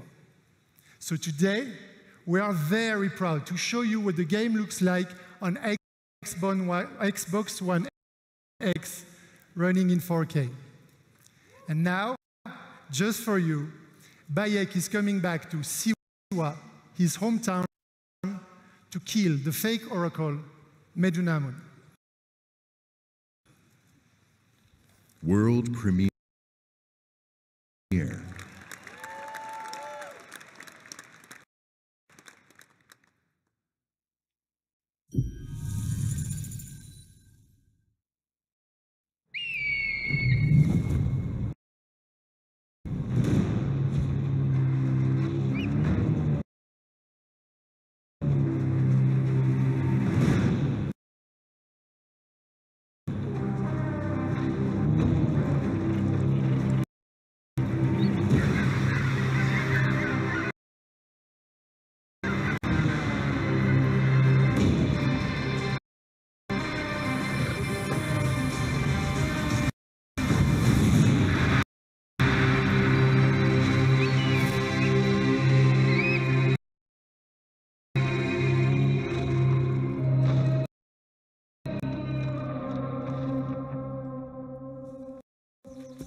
Siwa, my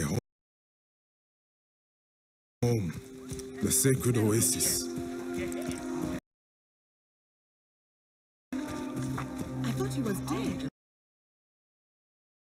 Our Magi, the last protector, our prayers are answered. Siwa has not been the same since he left.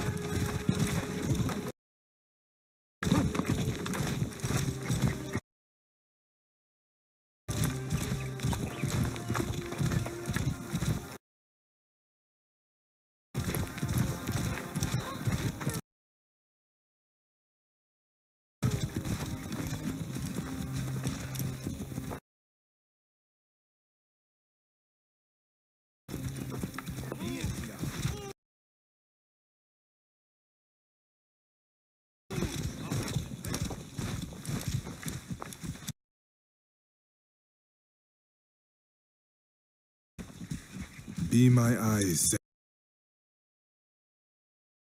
Zenu.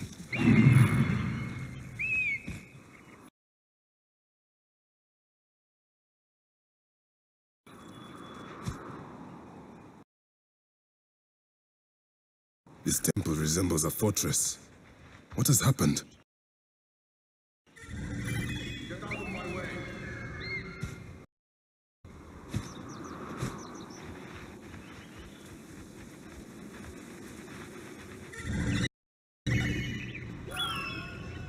There you are, Medunamun. The next masked one on my list.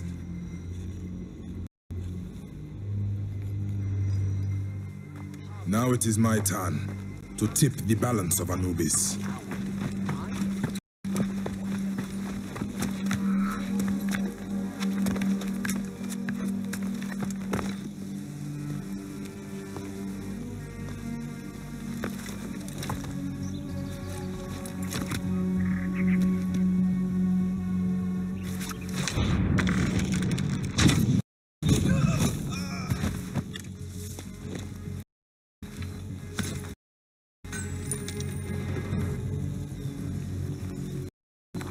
people understand. We have broken their will.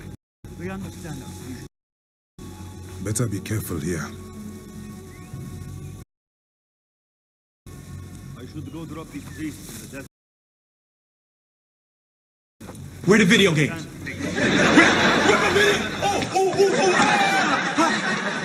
I can't breathe. Where the video games?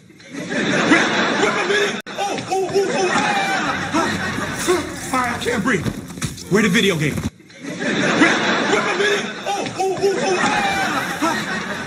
I can't breathe. Where the video games?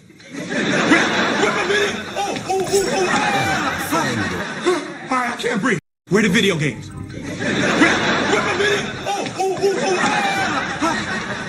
I can't breathe.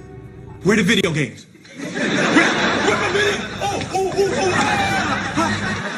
I can't breathe. Where the video games?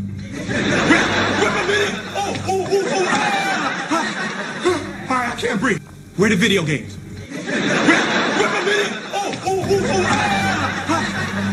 I can't breathe. If the people see these dead priests, they will shoot. Where the video games?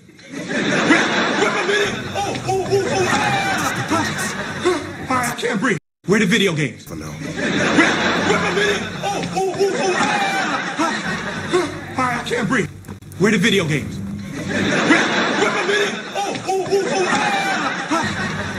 I can't breathe. Where the video games?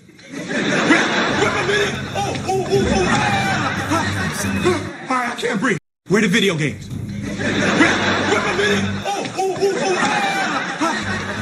I can't breathe. Where the video games?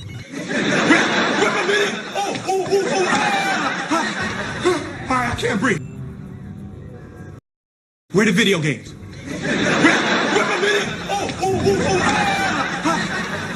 I can't breathe. Where the video games?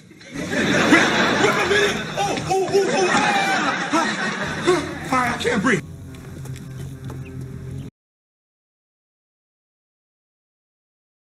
Where the video games?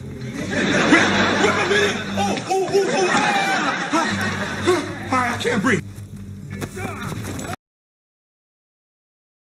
Where the video games?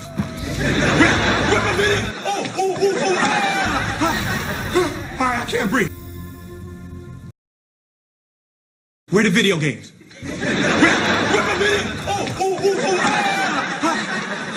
I can't breathe. Where the video games?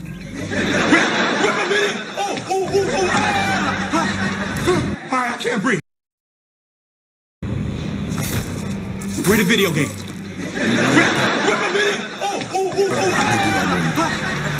I can't breathe. Where the video games?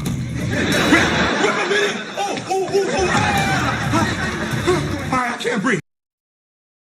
Where the video games?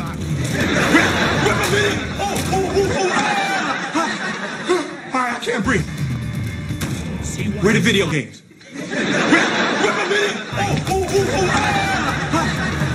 I can't breathe. Where the video games?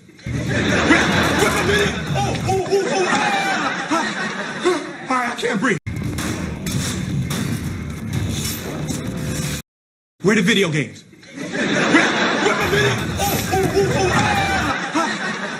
I can't breathe. Finally.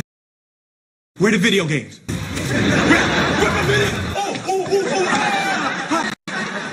I can't breathe. Where the video games?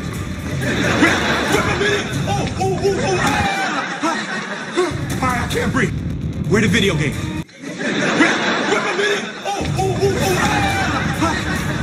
I can't breathe. Where the video games?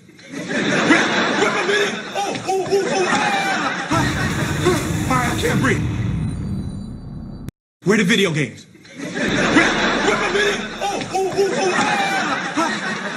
I can't breathe. Where the video games?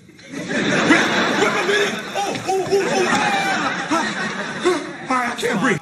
We've always believed in the power of games to unite us. Where the video games?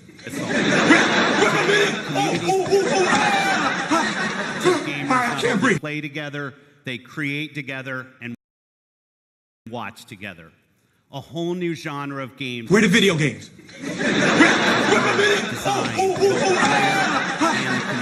I can't breathe.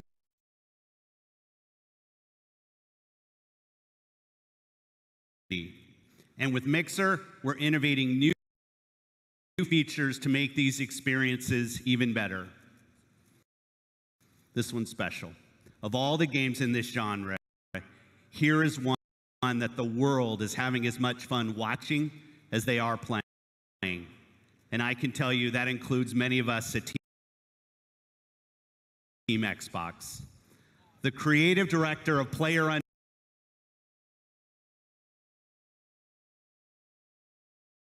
Battlegrounds is a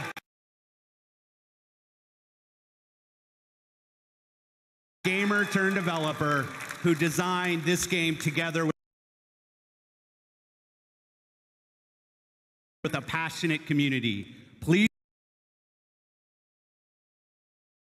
welcome PlayerUnknown himself, Brendan Green.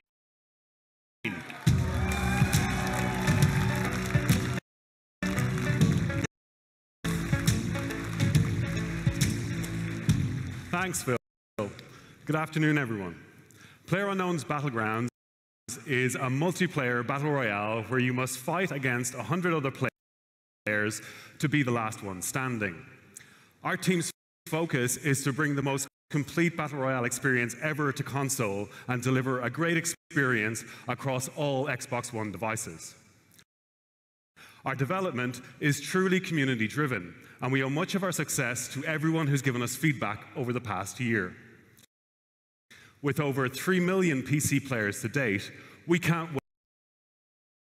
wait to bring PlayerUnknown's Battlegrounds exclusively to Xbox One later this year, with an update for Xbox One X enhancements shipping with the final version. See you on the Battlegrounds, everyone. Exclusive.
Exclusive.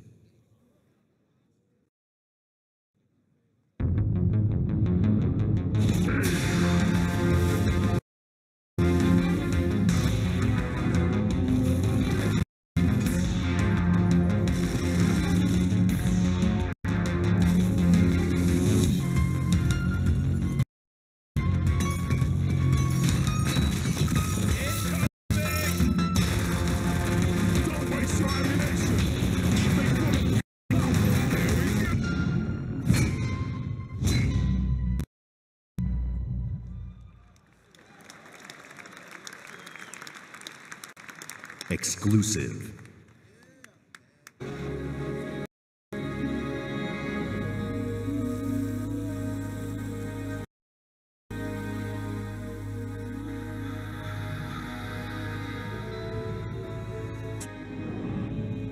the simple pleasures you took for granted.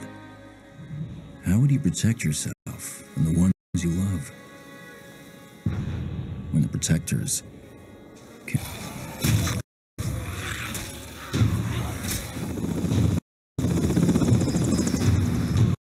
The army's pulling out. Come on.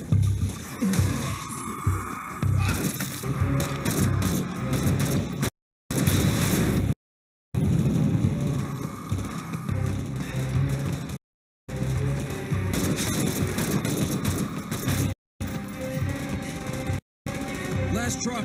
Get.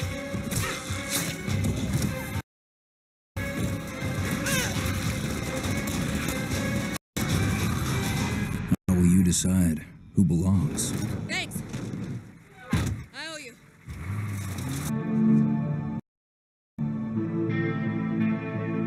How will you build it?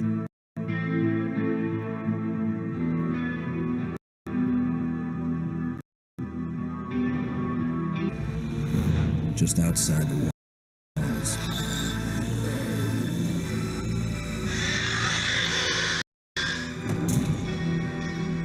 When you get hungry, and the only family you've got is about to tear itself apart, will you end a life? Wait. Or save it? Please. This is our only one, but we need everybody.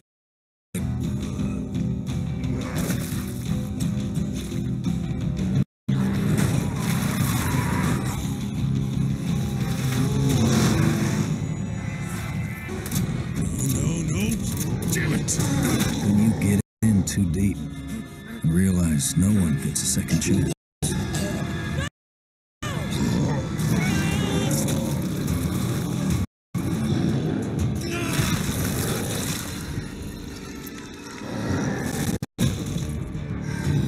How will you find the strength to carry on?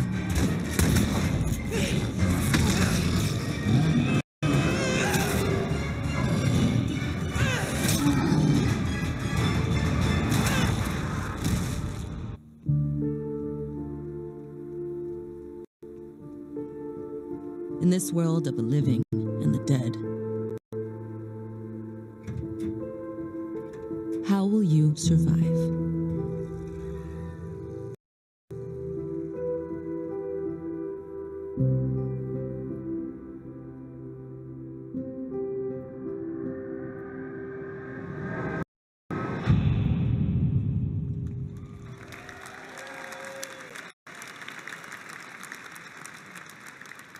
Exclusive.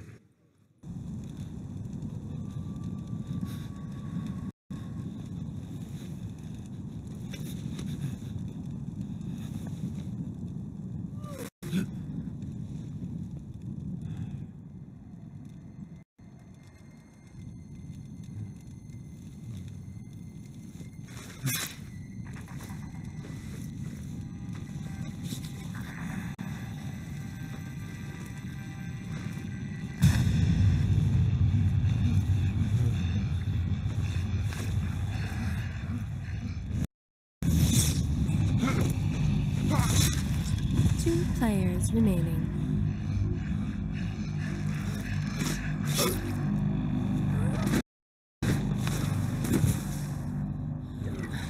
One player remaining.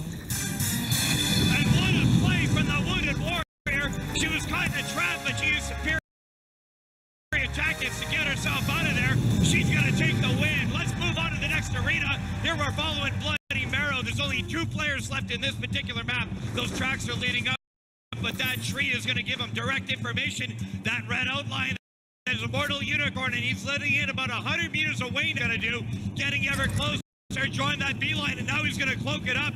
Is he going to walk in through the front door or what? Looks like he's going to sneak in on the back window. Here we go. Shot in the back. That's one, twice. Immortal's in trouble. Somebody, that invincibility bubble's going to help him out and put on the fight of his life. There we go. The next strike on Bloody Marrow. Passing it up forward. There we go. Oh, that was going to do the damage to the arrow to the belly. That's going to be the win for Bloody Marrow. Bloody Marrow wins the round.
Please welcome, from Mojang, Brand Director Lydia Winters.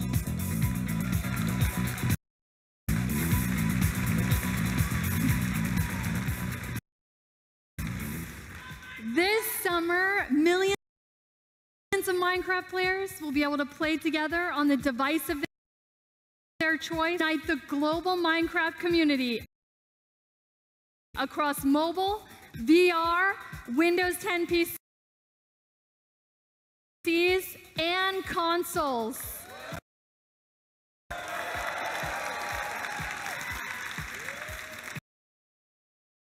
As part of this effort, we're excited to welcome player-made skins, maps, textures, and massive community-run servers into the game itself, because we know that the amazing content you create makes Minecraft even better. This fall, Minecraft will receive a free 4K update that brings more graphical options to the game. But we didn't stop there. With all this talk about graphics, we're taking things one step further. Today, we're revealing a new look for Minecraft that we're super duper excited for you to try out.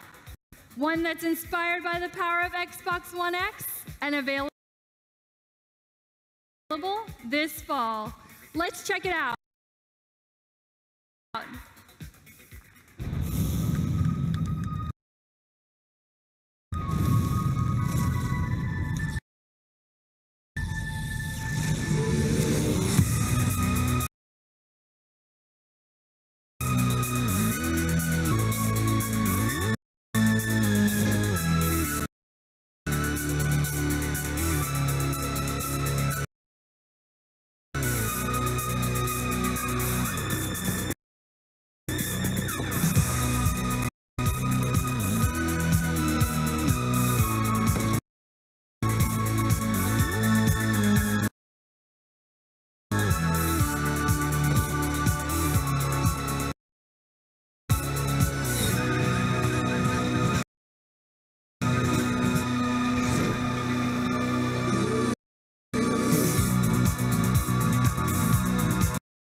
Minecraft in 4K. When the Minecraft team showed me the first version of the game in 4K, I was blown away.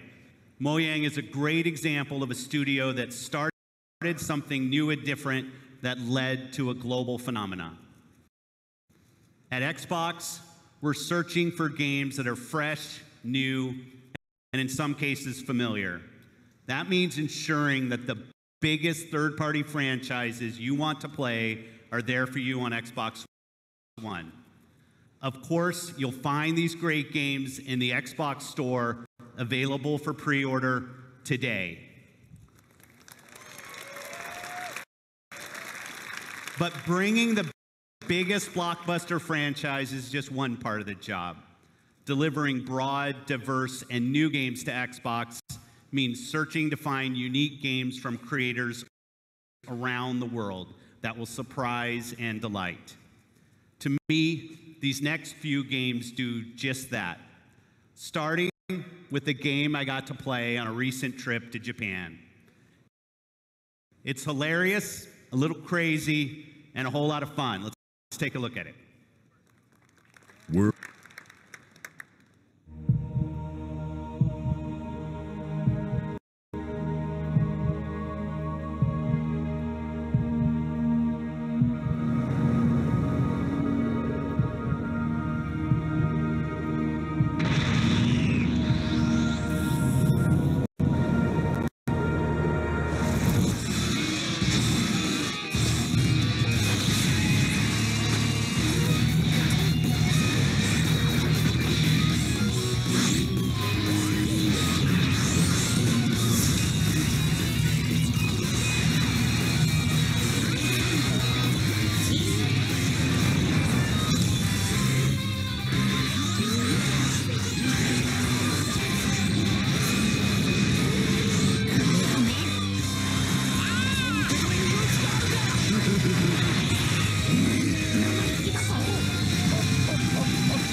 Exclusive.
Exclusive.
Exclusive.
We've scoured the globe meeting with creative artists and development teams, and I'm often surprised and humbled by their work.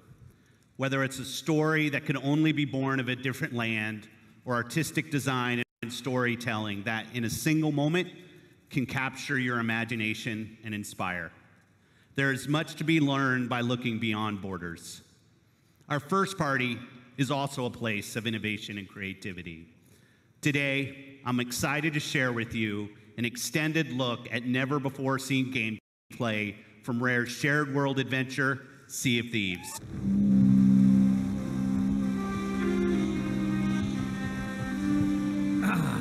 The joy of a new voyage far across the Sea of Thieves.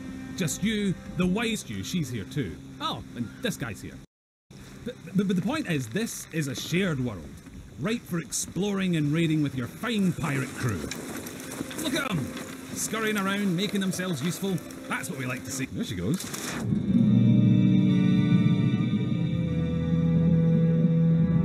Few things tempt a pirate like the siren song of a lootable shipwreck. Careful though, there could be anything down there. Literally, there could... Ah, sunken treasure. It's like a pirate performance bonus.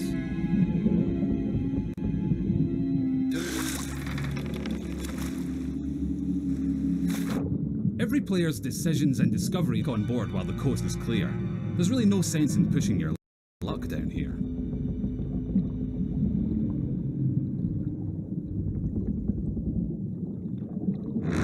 To take on these toothy terrors of the deep, but you're not much used to your crew bitten in two.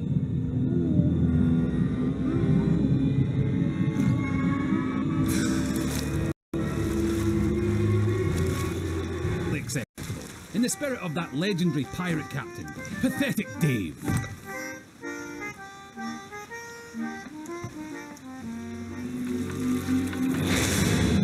Thankfully, for every tense stand, stow your hard-earned loot and enjoy the voyage.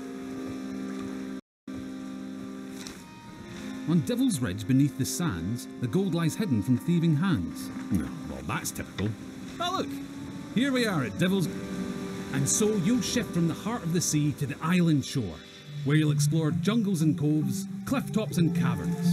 Every region has its very own landmarks, and over time you'll uncover hidden shortcuts, abandoned stashes, and vistas that will steal your grog-soaked breath away. And yes, sometimes you'll encounter people who, for whatever reason, would like to blow you into little pieces. That's pirating for you. Keep that pistol primed, because you'll also face the roaming remains of those raiders who came before you, caught short in pursuit of their own legends.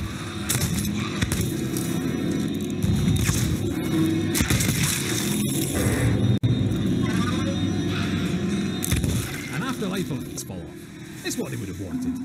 Now, make sure your crewmates all have a part to play. Yep, that works. And look, he brought the riddle map.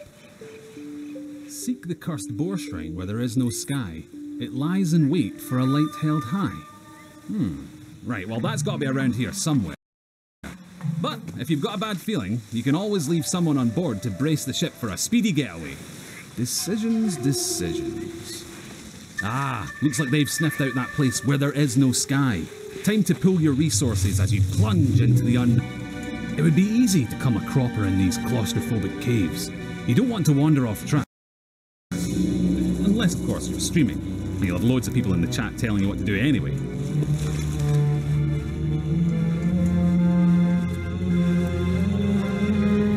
Don't mind that. It's probably nothing. Just kids. Of course, the premier plunder isn't just lying around to be claimed by any old drunken bumbler. You'll need to watch out for likely locations, following your map, clues, and your instincts to make light work of each new mystery. Light work. Little lantern joke there. You're welcome. Anyway, step 11 paces northwest, through the gloom. Dig my chest from its tomb. And with that, we're one step closer to payday. Then again, some of the loot in these parts has lain undisturbed for a long, long time. That has to be the spot. You can practically taste the treasure. Good call on the double-duty shovel work, too. That storm outside was nipping at your heels.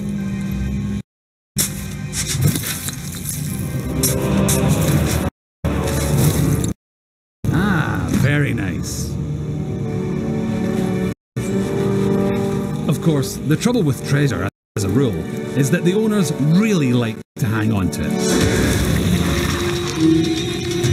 If you've got your hands full, it's up to your crew to watch your back.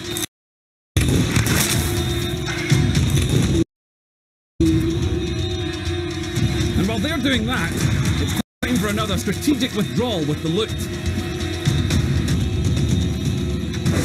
Nope, not that way. That's it. Easy now. Don't stop, keep going. Almost there. Watch that next step, it's a doozy.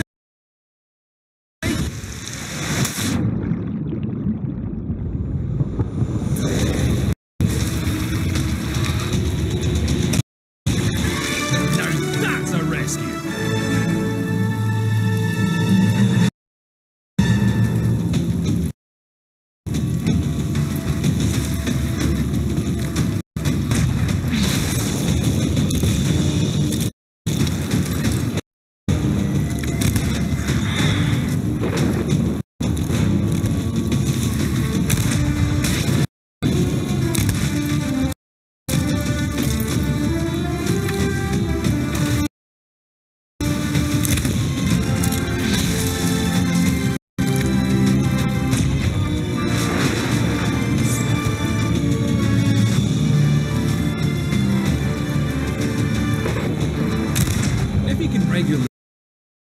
Beat the odds and get chests back to your ship, you'll be able to turn a tidy profit by trading them in at an outpost.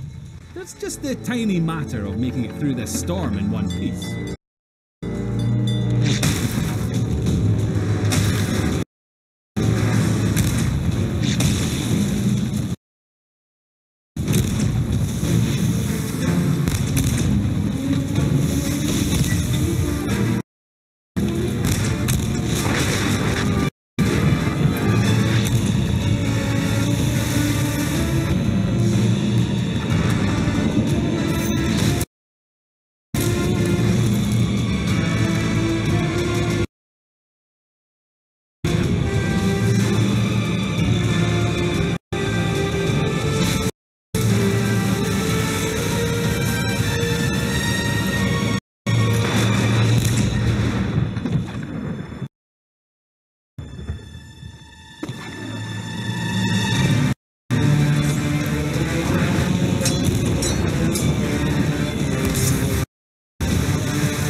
Here on the Sea of Thieves, and you can live yours however you want, so rally your crew. Swear your oaths and set sail for riches and infamy. Become a pirate of legend. Just try not to be this one.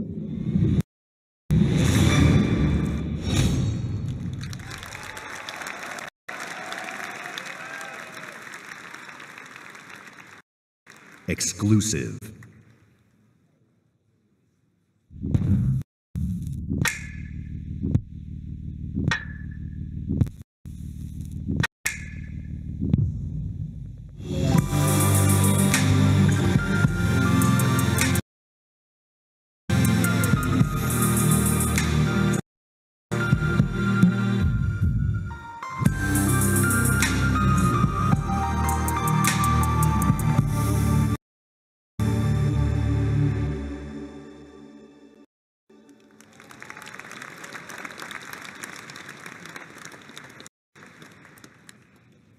Exclusive. World premiere.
Exclusive.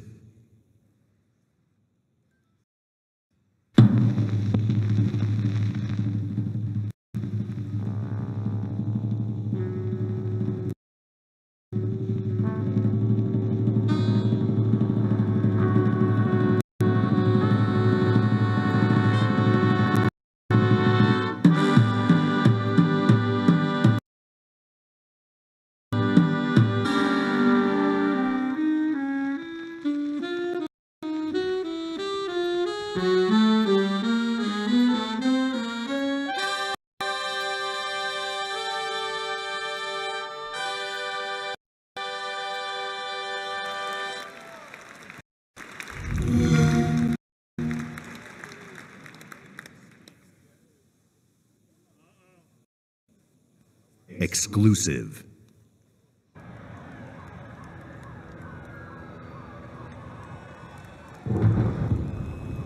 Motherfucker. They killed the power around the world. We're gonna light it back up because this is far from over. In fact, it's only just begun. That's why we brought in you. You got the talent. Now you need the talent. Big things do bomb! Today, you throw grenades. Boom! Tomorrow, you'll be throwing cars. Forget dropping bombs. You're dropping buildings. Now it's time to get to work. Time to step up your boom. It's go time.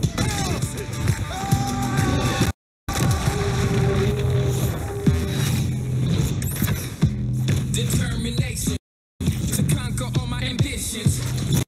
To this position, and so my disposition. Not no limits, killing the competition.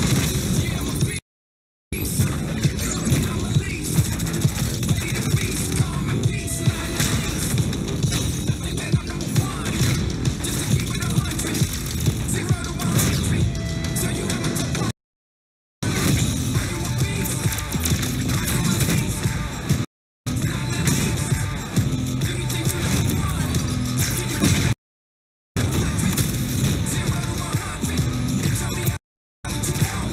Some people never have trouble. That's why they don't know what the struggle is. I don't pay the cost. And they know the balls. And a lot of my losses. They'll take it off. I'm a beast.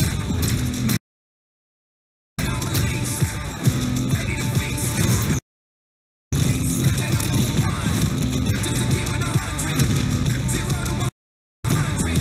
So you have to pop.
At Xbox, it's not just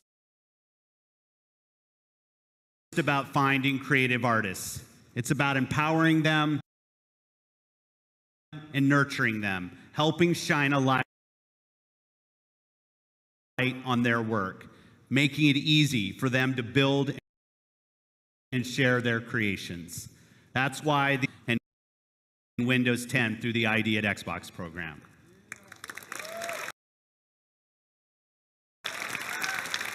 And this is not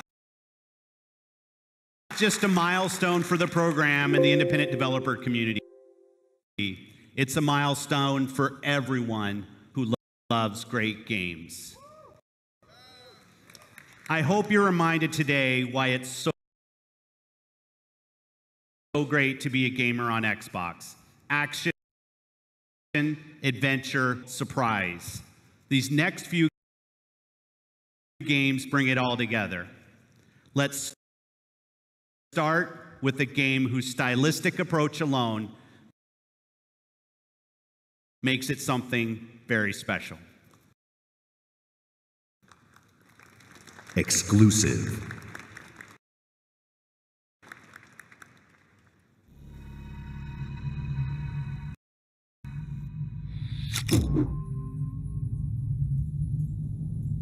The dark is open.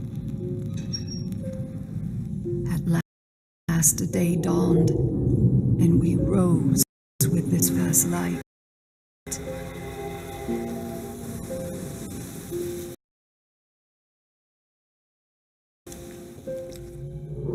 But that light was a betrayal, only fleeting.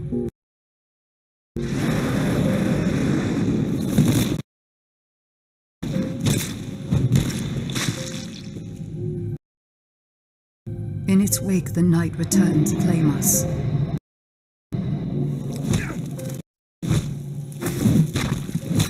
After lifetimes, the light grew faint and vulnerable.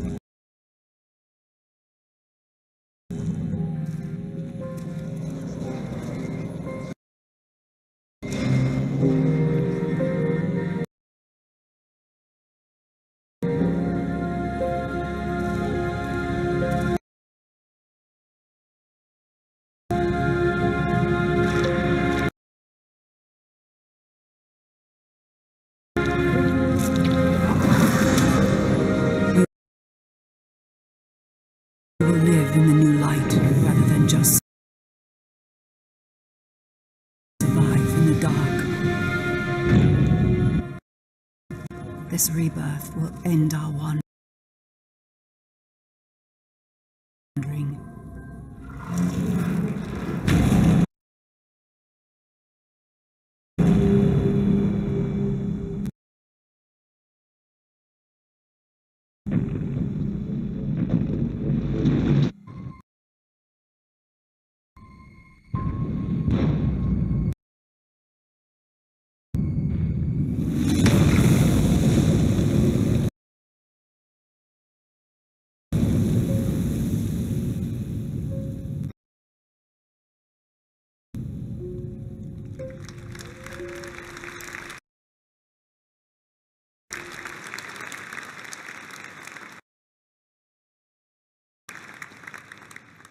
World premiere.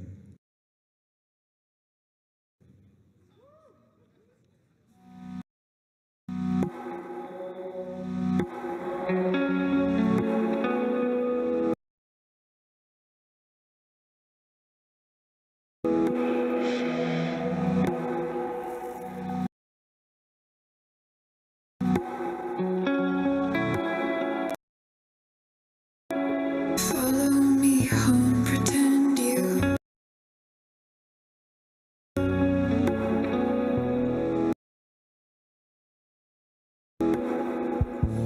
found somebody to mend you.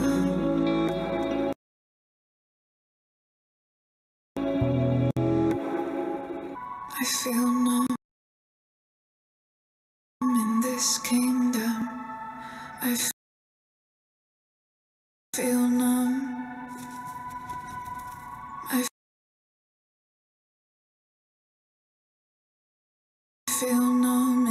this kingdom.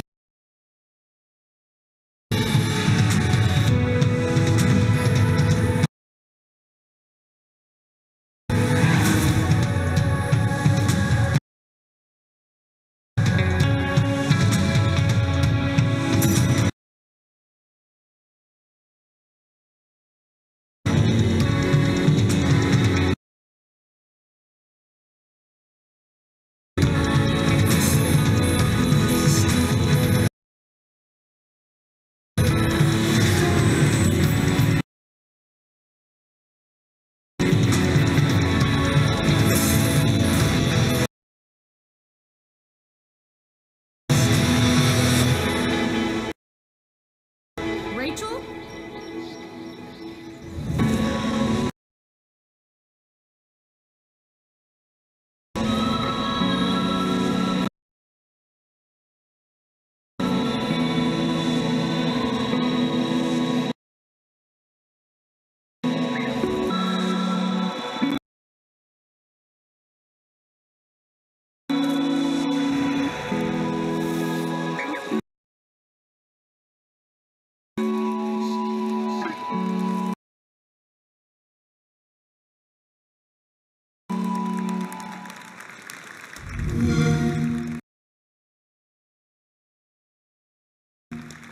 Vice President of Creative,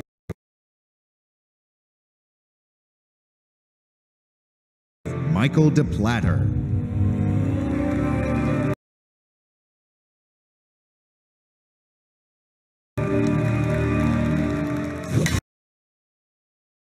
Remember me? You tried to humiliate me. You left until this moment. You have not known suffering.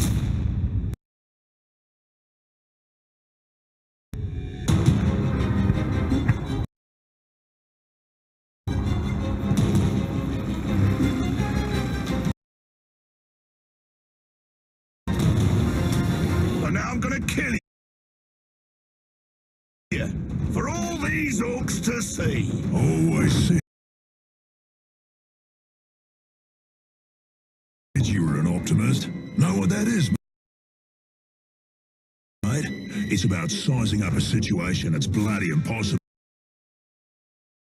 and saying, yeah.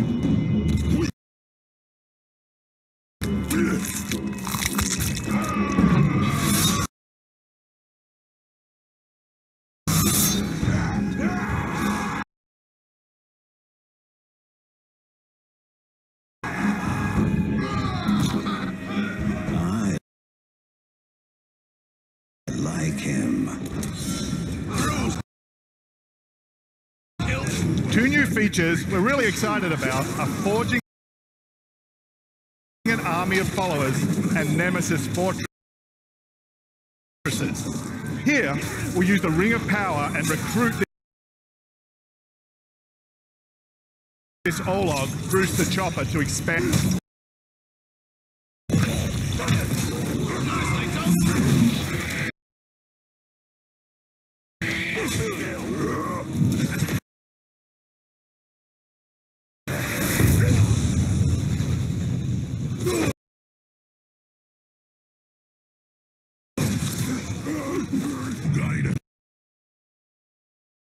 Skewer me. That little sword's good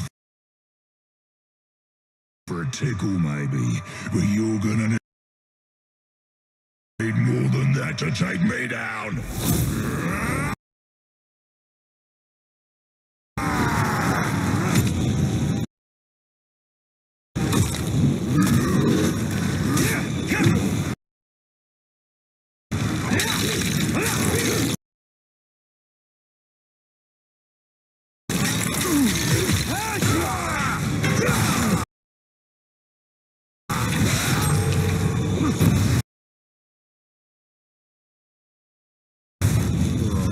This never happened to me before.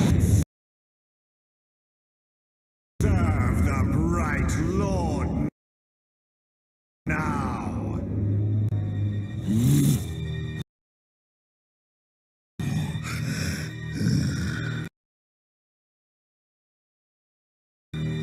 Bright Lord, Dark Lord, same thing. A fine addition to our army. Name's Bruce. From here on out, I will be your shadow. No one gets to you without my say-so. Don't worry about my enemies. They will all follow eventually. You want to plant your flag in Mordor, you'll need to do it deep. There's a fortress nearby. They say it's ruled by a two-headed troll big as a mountain and deadly smart, which... well, I guess he'd have to be given the two heads. We're not going to do this alone. Gather your troops. Will do. Just make sure you let me pop his heads off, won't ya?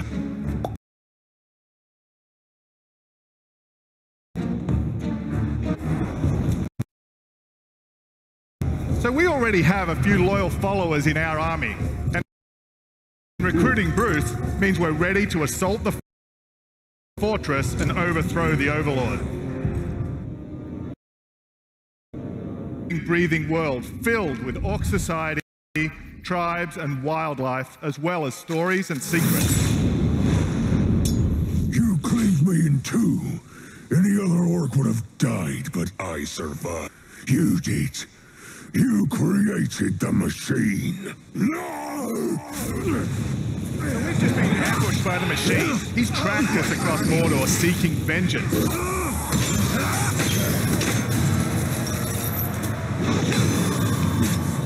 You dishonor the Styrians! So we can take advantage of his abilities during the fortress assault.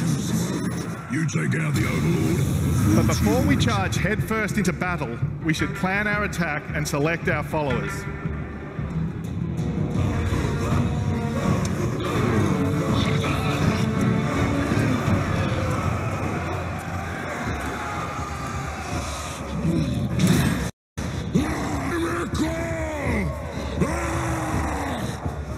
My black speech is a little rusty. Actually, I don't know a single word, which is a pain in the ass, but to hazard a guess... On the defenders. To find focus.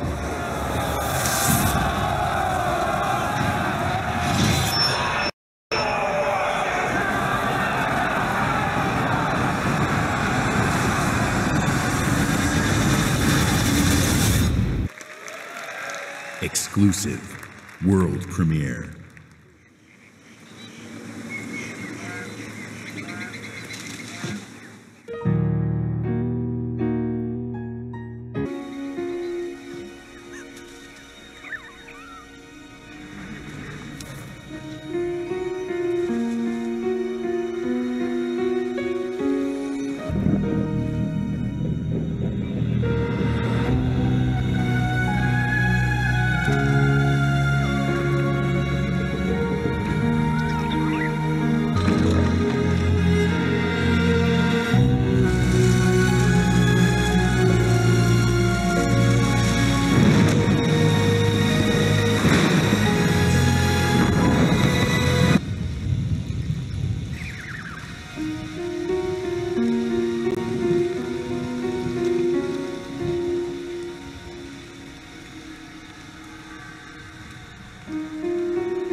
Artistry, and heart within the art of gaming. We believe that games, like books, movies, and music, should be celebrated and enjoyed by countless generations. So we launched the Xbox Backward Compatibility Program to bring Xbox 360 games to your Xbox One, and we've seen tremendous growth in the program. Today, our library of games, but I've heard your feedback and you want more. Today, I'm pleased to announce an exciting expansion to the program.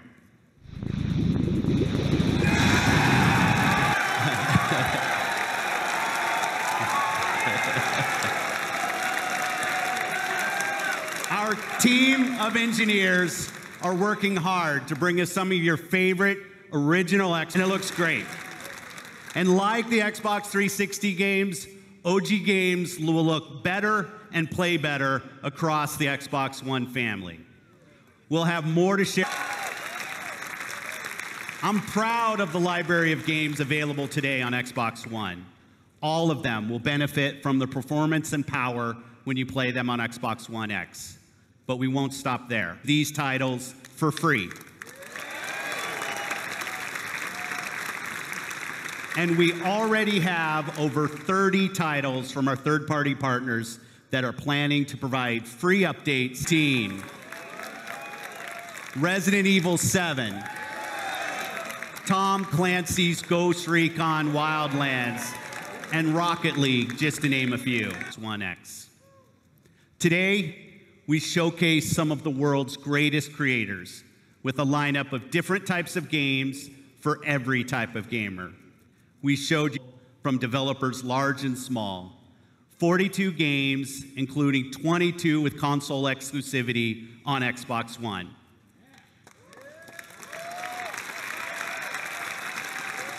And you're also going to be able to play all of the biggest cross-platform blockbusters on Xbox One. And every game will play great across the Xbox One family, and on Xbox One X, runs every single game you've seen even better. So if you haven't joined the Xbox One family, now's the time. This week, you'll find Xbox One S available in the US for $249. And on November 7th, we'll begin worldwide rollout of Xbox One X, the world's most powerful console, at $499. Be the first to experience unrivaled power and performance on the Xbox One. We close today's show by looking to the future with a really great partner. They've been with us from the earliest days of Project Scorpio, and they're building an incredible game that takes advantage of the power and performance of the Xbox One family and the new Xbox One X. Please welcome Patrick Sutherland, Executive Vice President, EA Worldwide Studios.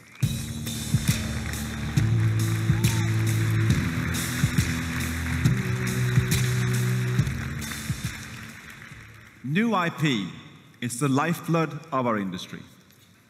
It's also risky. At EA, we have teams dreaming up a lot of projects, and only the greatest will make it their way to you. And that's okay. It's all a part of the creative process. And it's worth it, because when you find something special, there's no better feeling as a developer than introducing players to a brand new world. And as a player, there's no better feeling than losing yourself in a completely new experience. Our developers at BioWare have been creating something truly special. A huge open world that is lush, savage, mysterious, and ever-changing. Filled with interesting characters and new types of gameplay you'll enjoy with your friends for years to come. This is what's possible when we take an extraordinary vision and combine it with the latest technologies and hardware. Amazing concepts become possible. Great ideas become reality. So here we are, and we are so excited to share this with all of you. On behalf of the team at BioWare, let's see what this game looks like running on an Xbox One X. Here's John Warner from BioWare to show you Anthem.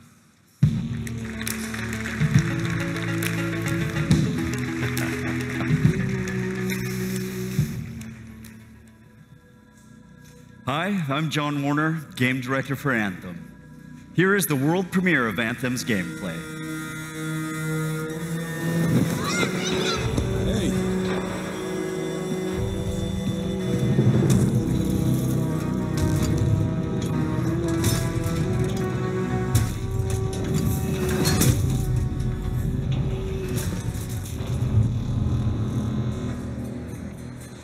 Freelancer. Fraxley, Listen, there's trouble.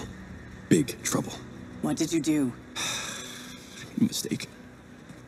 I hired some people. They weren't freelancers. I know. They said they could handle it, and the price was right. I thought maybe... Unbelievable. You're right. It was stupid. I'm sorry. But they're still out there. Somewhere. If you could just bring them back. Anything you need.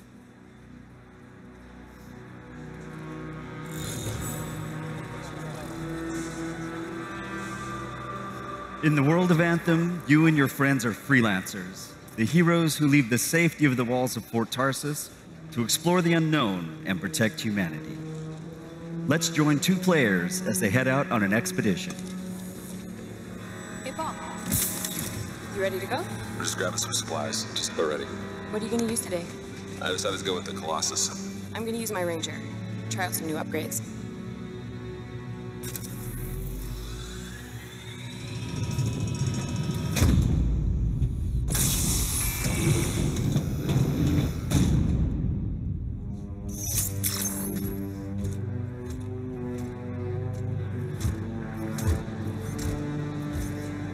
Every player will own an array of exosuits we call Javelins.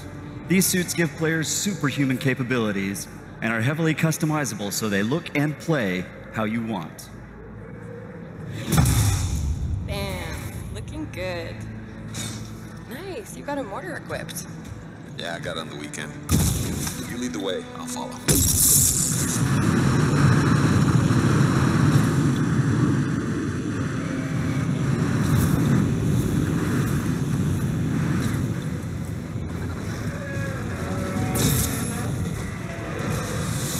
This is a vast open world you explore with your friends.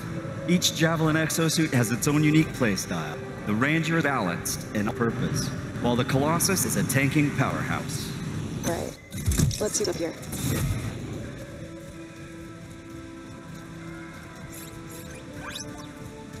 The world of Anthem is hostile, and threats can come from any direction. It's a dynamic world where the unexpected is around every corner. Yeah, he seems like a problem for another day.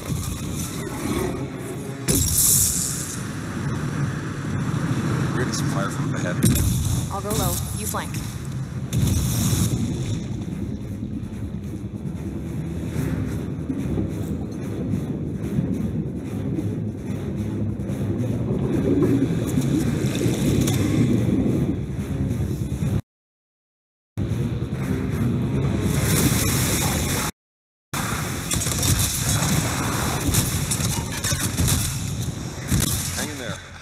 There.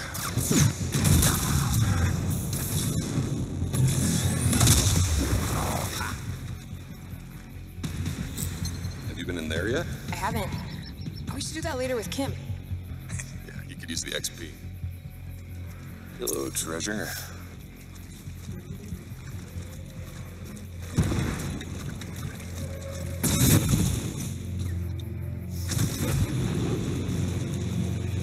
Got some action back. Anyone, we're under attack. Anyone in the area, we're under attack. I think that's part of Praxis' mission. You can equip your Javelin exosuit with gear that brings devastating power to combat.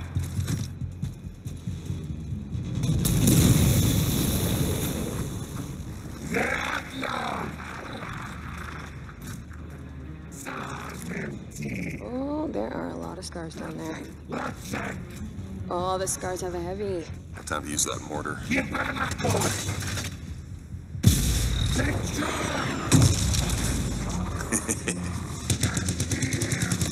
me some covering fire.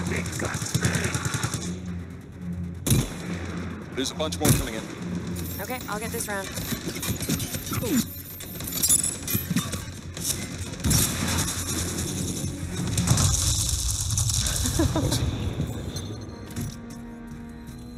Oh, come on. Be something good. Oh, yes! Jerry's wrap. Oh, nice.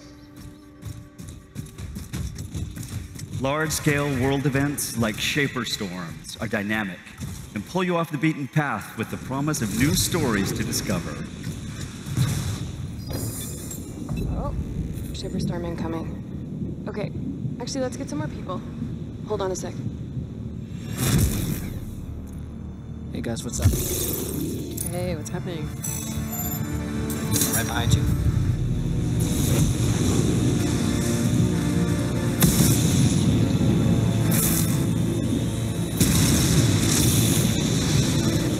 Whoa.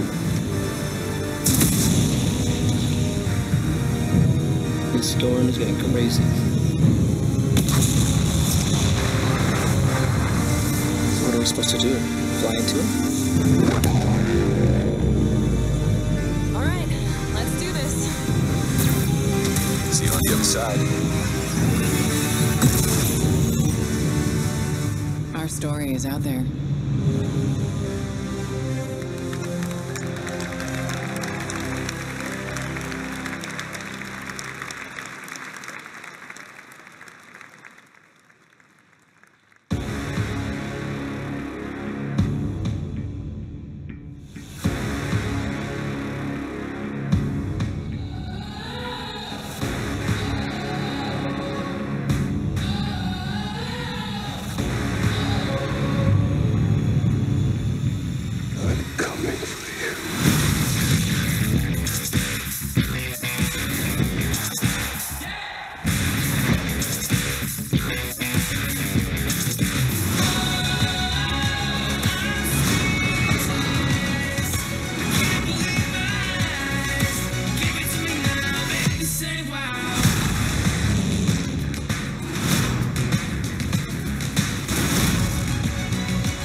Ladies and gentlemen, welcome back. It is E3 on Twitch 2017. The Microsoft press conference is over, and initial responses are, I'm actually really happy. I mean, we sat up here and we said, hey, you need to bring the games, you need to bring the exclusives. It's pretty much all they did. Also, I'd mentioned the I'm happy as a PC player playing Microsoft exclusive, and that was a common theme as well, right? Exclusive on Xbox and also Windows 10. So overall, I'm kind of a happy camper as far as Microsoft is concerned. So they had to like make us want the Xbox One X.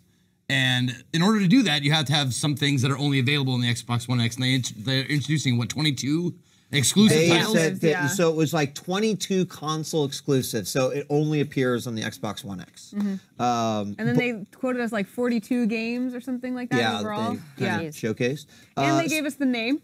Yep. Xbox One X. One X. Xbox Ox. Which is awesome and such a good name. For you.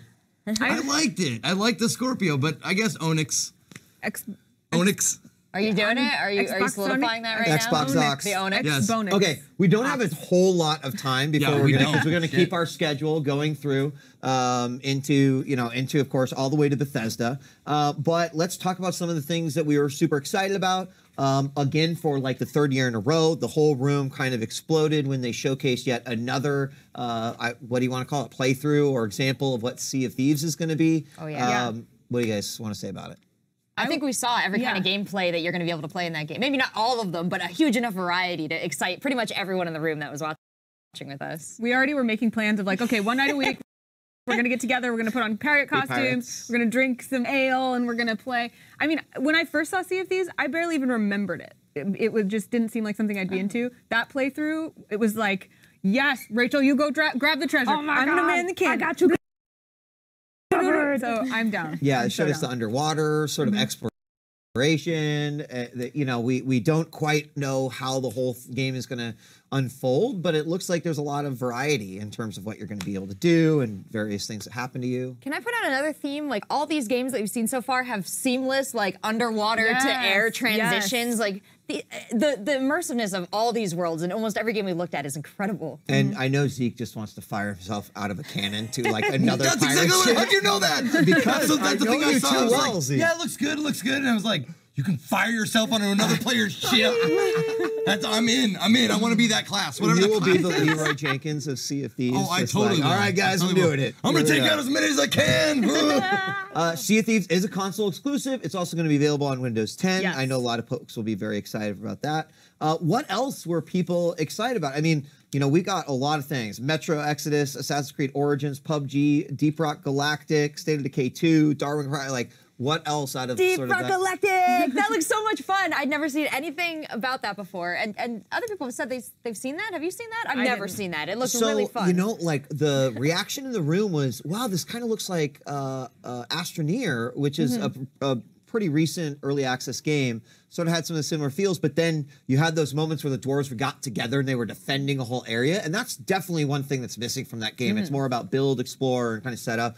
This looks like it has the build, explore, and then defend, and that looks really awesome. Cool style. Plus, it's fantasy sci-fi crossover. Yeah, I love yeah. that when I see it. Yeah, what was it? Danger, Darkness, Dwarves. Dwarves. I have to say, from an esports perspective, I was very excited to see Dragon Ball Fighter Z. It looks awesome. Dragon Ball Fighter Z is like a throwback to the old school Dragon Ball games that we in the US didn't get a whole lot of, but many of them made in Japan across NES and Super Nintendo and some of the Sega systems. Right, we've been getting these arena-style battles. We've had the Naruto ones, we've had the Dragon Ball Z one. This looks like very traditional fighter in that regard, 3v3 arena battles too. I kind of have to agree with you. Like, it'd be really amazing to see this sort of join the fighting circuit overall. And I love the art style of it, where it kind of looks like I could jump in and play my cartoon. You know what I mean? It looks absolutely nuts. Like, you can play the actual cartoon. They've been... Little South Parky. I mean, what they've done with recently, Naruto and One Piece, and, they've done exactly that. They have mastered the art of we could recreate what you see in a cartoon while you play it. This is what we've always wanted. It's really impressive. Yeah. Speaking of recreating what you can see in a cartoon, Cuphead! Finally! Cuphead has a release date! I'm happy for you, Oh Zeke. my I'm god, just I'm happy so for you. excited about Release date. Cuphead. Have you seen any of the gameplay footage? It looks We've been seeing this for 3 years now. I know, but they have a love release date now. This joke that they played where they were like, yeah, we The get wait it. is We've told over. you a million times. I know, we're sorry. Here's the release Yeah, date. the never before Yeah. seen. Yeah. We've seen it many times. Cuphead yeah. gets a September 29th release date. Very excited for that. Another thing I kind of mentioned, and I was scared because Twitter was like, there's DJ Wheat like hoping for Crackdown 3. I was like, I don't know how they don't do it because this game's kind of been MIA for the last 3 years. Not only they bring it, but they brought it with Terry Crews. Yeah, right? And that was the right way to do it. Remember how I said it doesn't take itself seriously? Right. They got the perfect actor to sort of portray exactly that. This game is fun. I'm excited for new people to get involved in the Crackdown universe, and this is one I'm definitely super stoked for. Well, Anna mentioned esports before too, and one of the games that kind of awoken that in me was the Darwin Project. It looked a little bit like Overwatch. It looked a little bit like PUBG, that same battle royale style gameplay. And I'm kind of excited to see how that works out. That's like two really hot, competitive styles right now: is the class-based FPS and the battle royale. I gotta give props. I gotta give props to this Shoutcaster, man. That took balls to do that. It really did. To do that in front of that many people on the Xbox conference, that was awesome. It's a tough job. He has to hide his face. I loved it. I loved it. He went all out. He didn't hold back. He was great. We saw Ashen. The Darwin Project breed. The Darwin Project does look good. It does look good. It's like as you mentioned, it is a style, that arena brawler, right? Start with 12 or 16 or 20 or 100 and try to be the last one standing. Having that sort of Hunger Games-esque feel to it. I'm down with it. You know what we did I not... can do without Shoutcaster. I mean, we have so many games to talk about in only a few minutes, but we did not see VR. We did not see VR. We did not see any AR. We saw only games. They and took then the Sony route. A little bit of like almost a hardware conference for a minute where they were talking about this is what went in. And I'm glad they got showing all us, that out of the way at the beginning. Yeah, they were showing us the inside of the same way that you are used to seeing like a hardware press How much of that announcement. did you understand, Anna? Well, Marcus has been commenting on how a lot of that text speak was indecipherable, and I think that's a valid point. Like a lot of it is just them kind of you know, trying to explain why they're making this claim that this is the most powerful console ever, which you guys weren't into the vapor cooled liquid 6 nanometer liquid cooled vapor chamber that can offer you true 4K. I mean, right, like if there was ever a hardware bingo card to be playing, you got a bingo and then a bingo and then a blackout bingo just during the Scorpio Xbox One X part. But you know, that's beside the point because not if one of the squares was a 60 FPS though. I'm usually very hard on Microsoft in terms of like their press conference, but I have to say, really impressed with the sort of here's our hardware, and then I'm just dropping a shitload of games on your head. Like just an enormous amount. We commented last year, Sony kind of did that, like, hey, we got someone speak, and then like we're gonna shut up. We're just gonna let you, right? And I love that approach. Give me more of that. So hats off to them. At the end, too, we also got some really interesting stuff. Ashen, which I think we're going to have a look at later on. That looks gorgeous. Life is Strange, Before the Storm, which is a prequel. I'm so excited for that. Oh, yes. What a great game. You were very excited for Shadow War Z. I had 3 games circled for which ones I'm super hyped about. Shadow War looks amazing. It looks spectacular. It looks like everything I want from that game. Oh, it sounds spectacular too with the orc dialogue. Do you like that idea of, you know, before it was the Nemesis system where it's like, okay, these guys are kind of like secretly coming after you, but now they've kind of like changed it. There's a Nemesis system, but also it's like you are sort of hiring your soldiers or like, you know, recruiting your soldiers. No, I love that. I love the idea of it. I love that you take control of them with the power of light or, you know, it looks amazing. I can't say enough nice things about it. And the combat, I mean, let's not forget the combat. The combat is going to be like, you know, Shadow Mortar, Shadow War. It's going to be awesome combat too. Yeah, and it looks like they've even improved on that. Yeah. I love when we can start to see themes emerge, and I feel like maybe we're starting to see a theme of relationship building in games because the idea of going into a game and being like, I'm going to try to convince a whole bunch of people to follow me and be the leader of this pack is cool. Ashen is supposed to be built around relationships. So I think that maybe like we had zombies a few years back. Maybe this is the year of the relationships in games, which could be kind of cool. Co-ops. All right, we just have a few moments left, so let's go over some of the last surprises. Ori and the Will of the Wisps. Beautiful. So pretty. Gorgeous game. People loved Ori and the Blind Forest. Not surprised to see a sequel, and I'm sure this is going to do really well. I actually wrote down Anna's quote. Ooh. I had capitalization. I had goosebumps and everything. With a minute left, Anthem, right? I think the first response we had was like, this is sort of the answer to Destiny, and that's okay because I think that style of